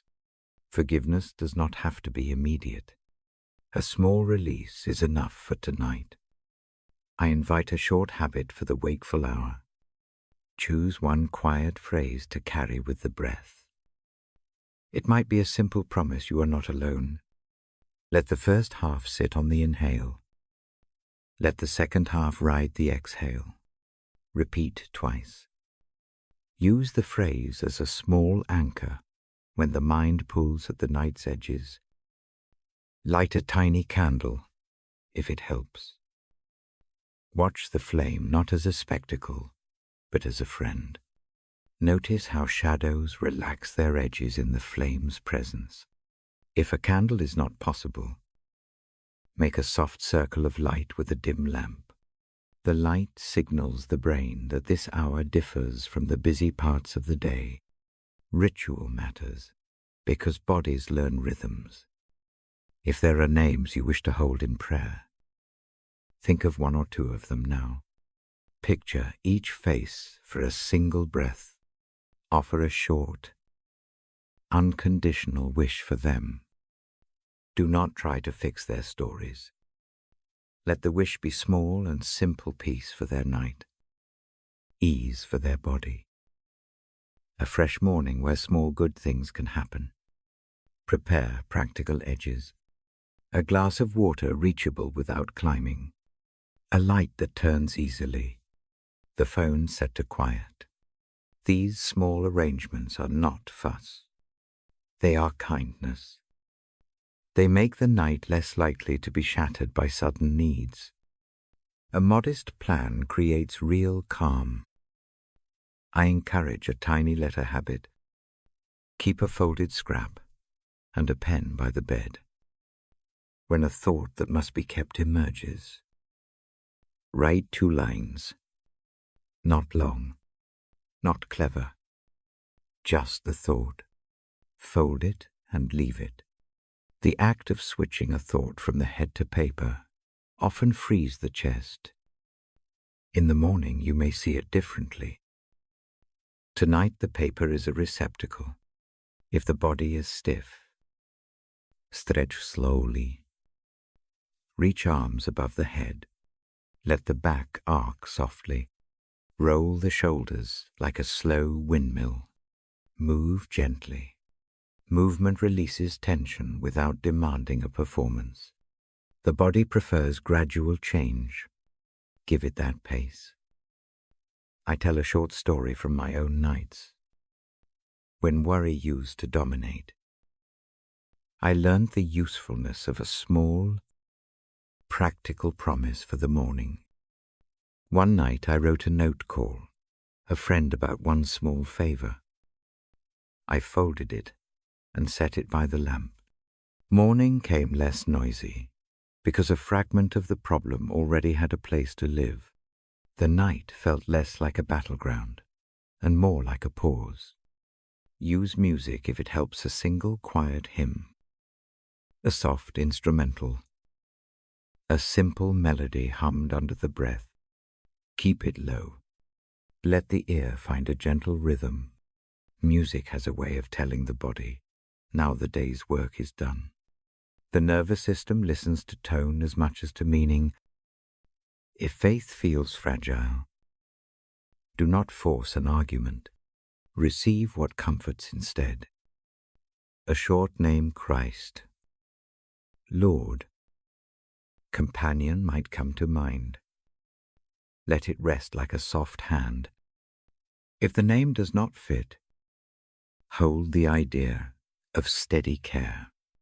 The presence matters less in which words are used and more in the posture of rest. I offer a brief breath practice for those awake. Inhale for 3 counts. Hold 1. Exhale for 5. On the exhale, imagine placing one named worry into a steady palm. Repeat 3 times. The extra length on the out-breath teaches the nervous system to let go. Small physiological changes support spiritual practices. Before sleep, set a single intention to carry into the morning: a kindness, a small task, a phone call that matters. Keep it modest. Let it be the first step rather than the whole list. The mind likes a next step. Give it one that is reasonable. I read another short line and pause long enough for the silence to be felt. Silence is part of my reading. It is not empty. It is a place where what has been said can settle. Often the silence does more work than words. Hold it without forcing it to mean more than it is a rest. If you wake in the night, come back to these small practices rather than trying to solve the whole day from the pillow. A breath, a name, a paper, a tiny lamp. These are enough to make the hours safer. Rest can be received in pieces. I keep my voice low now. The room leans into the hush. The last piece for this hour is gratitude. Nod, a long list. 3 small things. Choose them softly. They can be small: a warm hand, a plein meal, a bird's song. Say each one with a breath. Let the gratitude sit beside any pain like a lantern on a shelf. When gratitude and mercy meet in the chest, sleep comes like a tide. Sometimes it is quick. Often it is slow. Either is welcome. The aim of all these small acts is the same: to make the night a place that receives mercy and returns hope. Part 18. I lower the book and let the lamp be a small neighbor. I rest my hand over the center of my chest and breathe the room into a stiller rhythm. A final blessing comes now, plain and gentle. May the night carry you in soft hands. May mercy meet the parts that ache. May small kindness find its way to your bedside. May sleep, when it comes, be deep enough to heal a little. May wakefulness be gentle when it visits. May the morning bring one small thing that lifts the chin and steadies the step. Go with the image of a lampset for the next step. Keep one soft phrase for the breath. Keep one small note by the bed. Lay down the weight you do not need to carry tonight. Rest in the quiet presence that keeps watch in the dark. I stay here a few breaths more. When the eyes close, let the breath lead. When the mind wanders, bring it back with one gentle phrase. I will read again another night. For now, sleep well and be kept. I lower the book with care and feel the warm weight of the lamp at my side. The room holds its slow breath. My hand lingers on the cover for a moment. I do not hurry the pause. The quiet is precious. Now, I speak more softly than before. My voice is steady, but thin as silk. I am the one who reads these words to you tonight. I read because the Bible has been a companion through many small nights. It has a way of sitting close without trying to fix everything at once. I offer it that way now. Breathe with me. Inhale, slow. Let the air move to the low ribs. Hold one small beat. Exhale longer. Feel the shoulders soften. Each breath is a small practice of handing over. Do it 3 times. Do not count like a drill. Let the rhythm find you. It helps me to name one short concern before sleep. I do not try to solve it. I do not give it a long speech. I name it like a pebble and set it on a bedside table in the mind. I picture a steady hand taking that pebble into care. The action is symbolic. It changes the posture of the body. The chest unclenches a fraction. The jaw eases. I offer one brief line you may keep for tonight. Say it slowly in your mind as you breathe. Let it be quiet. Let it be true. Let it be a small hinge for the heart. You might hold the name of Christ as a gentle hand, or simply the word shelter, or the phrase I am kept. Let the phrase be a lamp rather than a loud horn. Repeat it once with the inhale and once with the exhale. If tears come, let them. They do not mark weakness. They mark honesty. When the body lets go, something shifts. Let the face relax. Wipe the cheek if that helps. Offer the tears a small towel. Imagine a companion beside you who does not hurry through the sorrow. Mercy often sits still with what hurts. I picture harbor dusknau. The boat comes in slow. The boat does not race. It does not promise the whole journey finished. The harbor simply holds the hull steady so the crew can breathe. Imagine the rope being tied. A soft knot that keeps the vessel from drifting. The knot is practical. It is enough for the night. Think of one small step you will take tomorrow. Not a plan for everything. One next thing. Write it on a scrap if that helps. Fold it and place it near the lamp. The scrap frees the mind from trying to keep every loose end awake. It makes the morning less harsh because one small task already has a place. If you are carrying names tonight, friends. Family. Strangers place each on an imagined list. Lift each name and breathe a short wish for them. I do this often. I hold the face for a single breath and say a quiet hope be kept. Be calm. Be given rest. The wishes are not long. They are small kindnesses like early light on a window. The Bible I read is not an instruction manual here. It is a companion that sits by the bed and reads with me. I choose lines that feel like soft hands. When I read, I leave room between phrases. Silence matters as much as sound. The pauses are places for the heart to breathe. If you are awake for a long while, practice small returns. Come back to the breath. Name one worry. Place it on the bedside table inside your imagination. Fold it like a note. Lay it down. Then return to the phrase you chose. Let the phrase be your companion until the thought settles. I often keep a small object at hand. A smooth stone.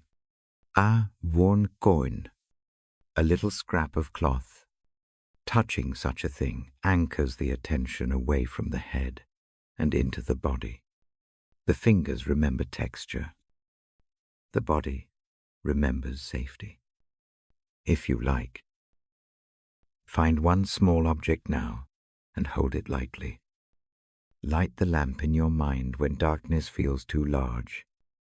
See a low flame by the pillow. It does not banish the dark. It makes the room readable. It shows where to put the foot down next. Keep the flame small. Let it be comfortable for the eye. I do not promise that every night will end with sleep. I promise that this hour will be a place to practice receiving rest. Rest is not always sleep. It can be a calmer mind. It can be a steadier heart. It can be a simple acceptance that you are not meant to carry all things alone. If forgiveness is a weight tonight, do a tiny act. Name the hurt in one short line. Fold it and place the paper in an imagined bowl beside the lamp. Imagine pouring warm water over the paper. The water is slow and patient. It does not erase the memory. It makes room for tenderness to enter. When the mind steals toward tomorrow's loud demands, return it gently. Ask only this simple question: what is one small step for morning? A single phone call, one short email, a small act of mercy. The habit of narrowing the next step makes the night a little safer. I will read to you again. I mean to come back. The repetition matters. The voice that returns across nights becomes familiar. Familiarity steadies the nervous system. When I read, I do not speak to win an argument. I read to be steady company. I read so that the Bible's words can become instruments of rest. If you feel called to share this time with someone else, do so gently. Invite a friend to sit for a short listening. Do not ask for answers. Offer presence. Sometimes the greatest gift is a hand that keeps still beside another's. Mercy spreads quietly by such habits. A small circle of people practicing calm is a powerful thing. You may choose to pass this practice along. Tell a neighbor about one short line you keep at night. Offer to sit with someone who cannot sleep. Share the small habits that have helped you, a hand on the chest, a short scrap of paper, a chosen phrase. The gifts that cost little often mean the most. Before I go, I lay down a brief benediction. I speak it as a soft promise, not a performance. Receive it if you can. Let it rest. May your hours be sheltered. May small mercies find their way to your bedside. May the breath steady the uneven places. May hope live as a small lamp for your next step. May you wake with a readiness that is small and true. I pause long enough to let the words settle. Silence folds them into the night. The lamp at my side dims in the mind. The scrap of paper by the bed waits there in the imagination. When your eyes close, let the breath lead you. If sleep comes, go without guilt. If wakefulness remains, stay with the small practices. They are worthy work. They are patient and plain. I will be here again to read. I will bring the same slow voice and the same quiet lines. Come back when the night presses. Bring a friend if you wish. Share the small space with someone who needs the same calm. For now, rest in the keeping. Let the house breathe. Let the body soften. Place whatever you cannot carry into the imagined hand, and let it be held. The night will do its work in time. I sit with the lamp a few heartbeats more. The book closes softly. The sound is small and kind. I lift my hand slowly and rest it over the place where the breath is most true. Good night. Go in peace. Be kept. I will read to you again.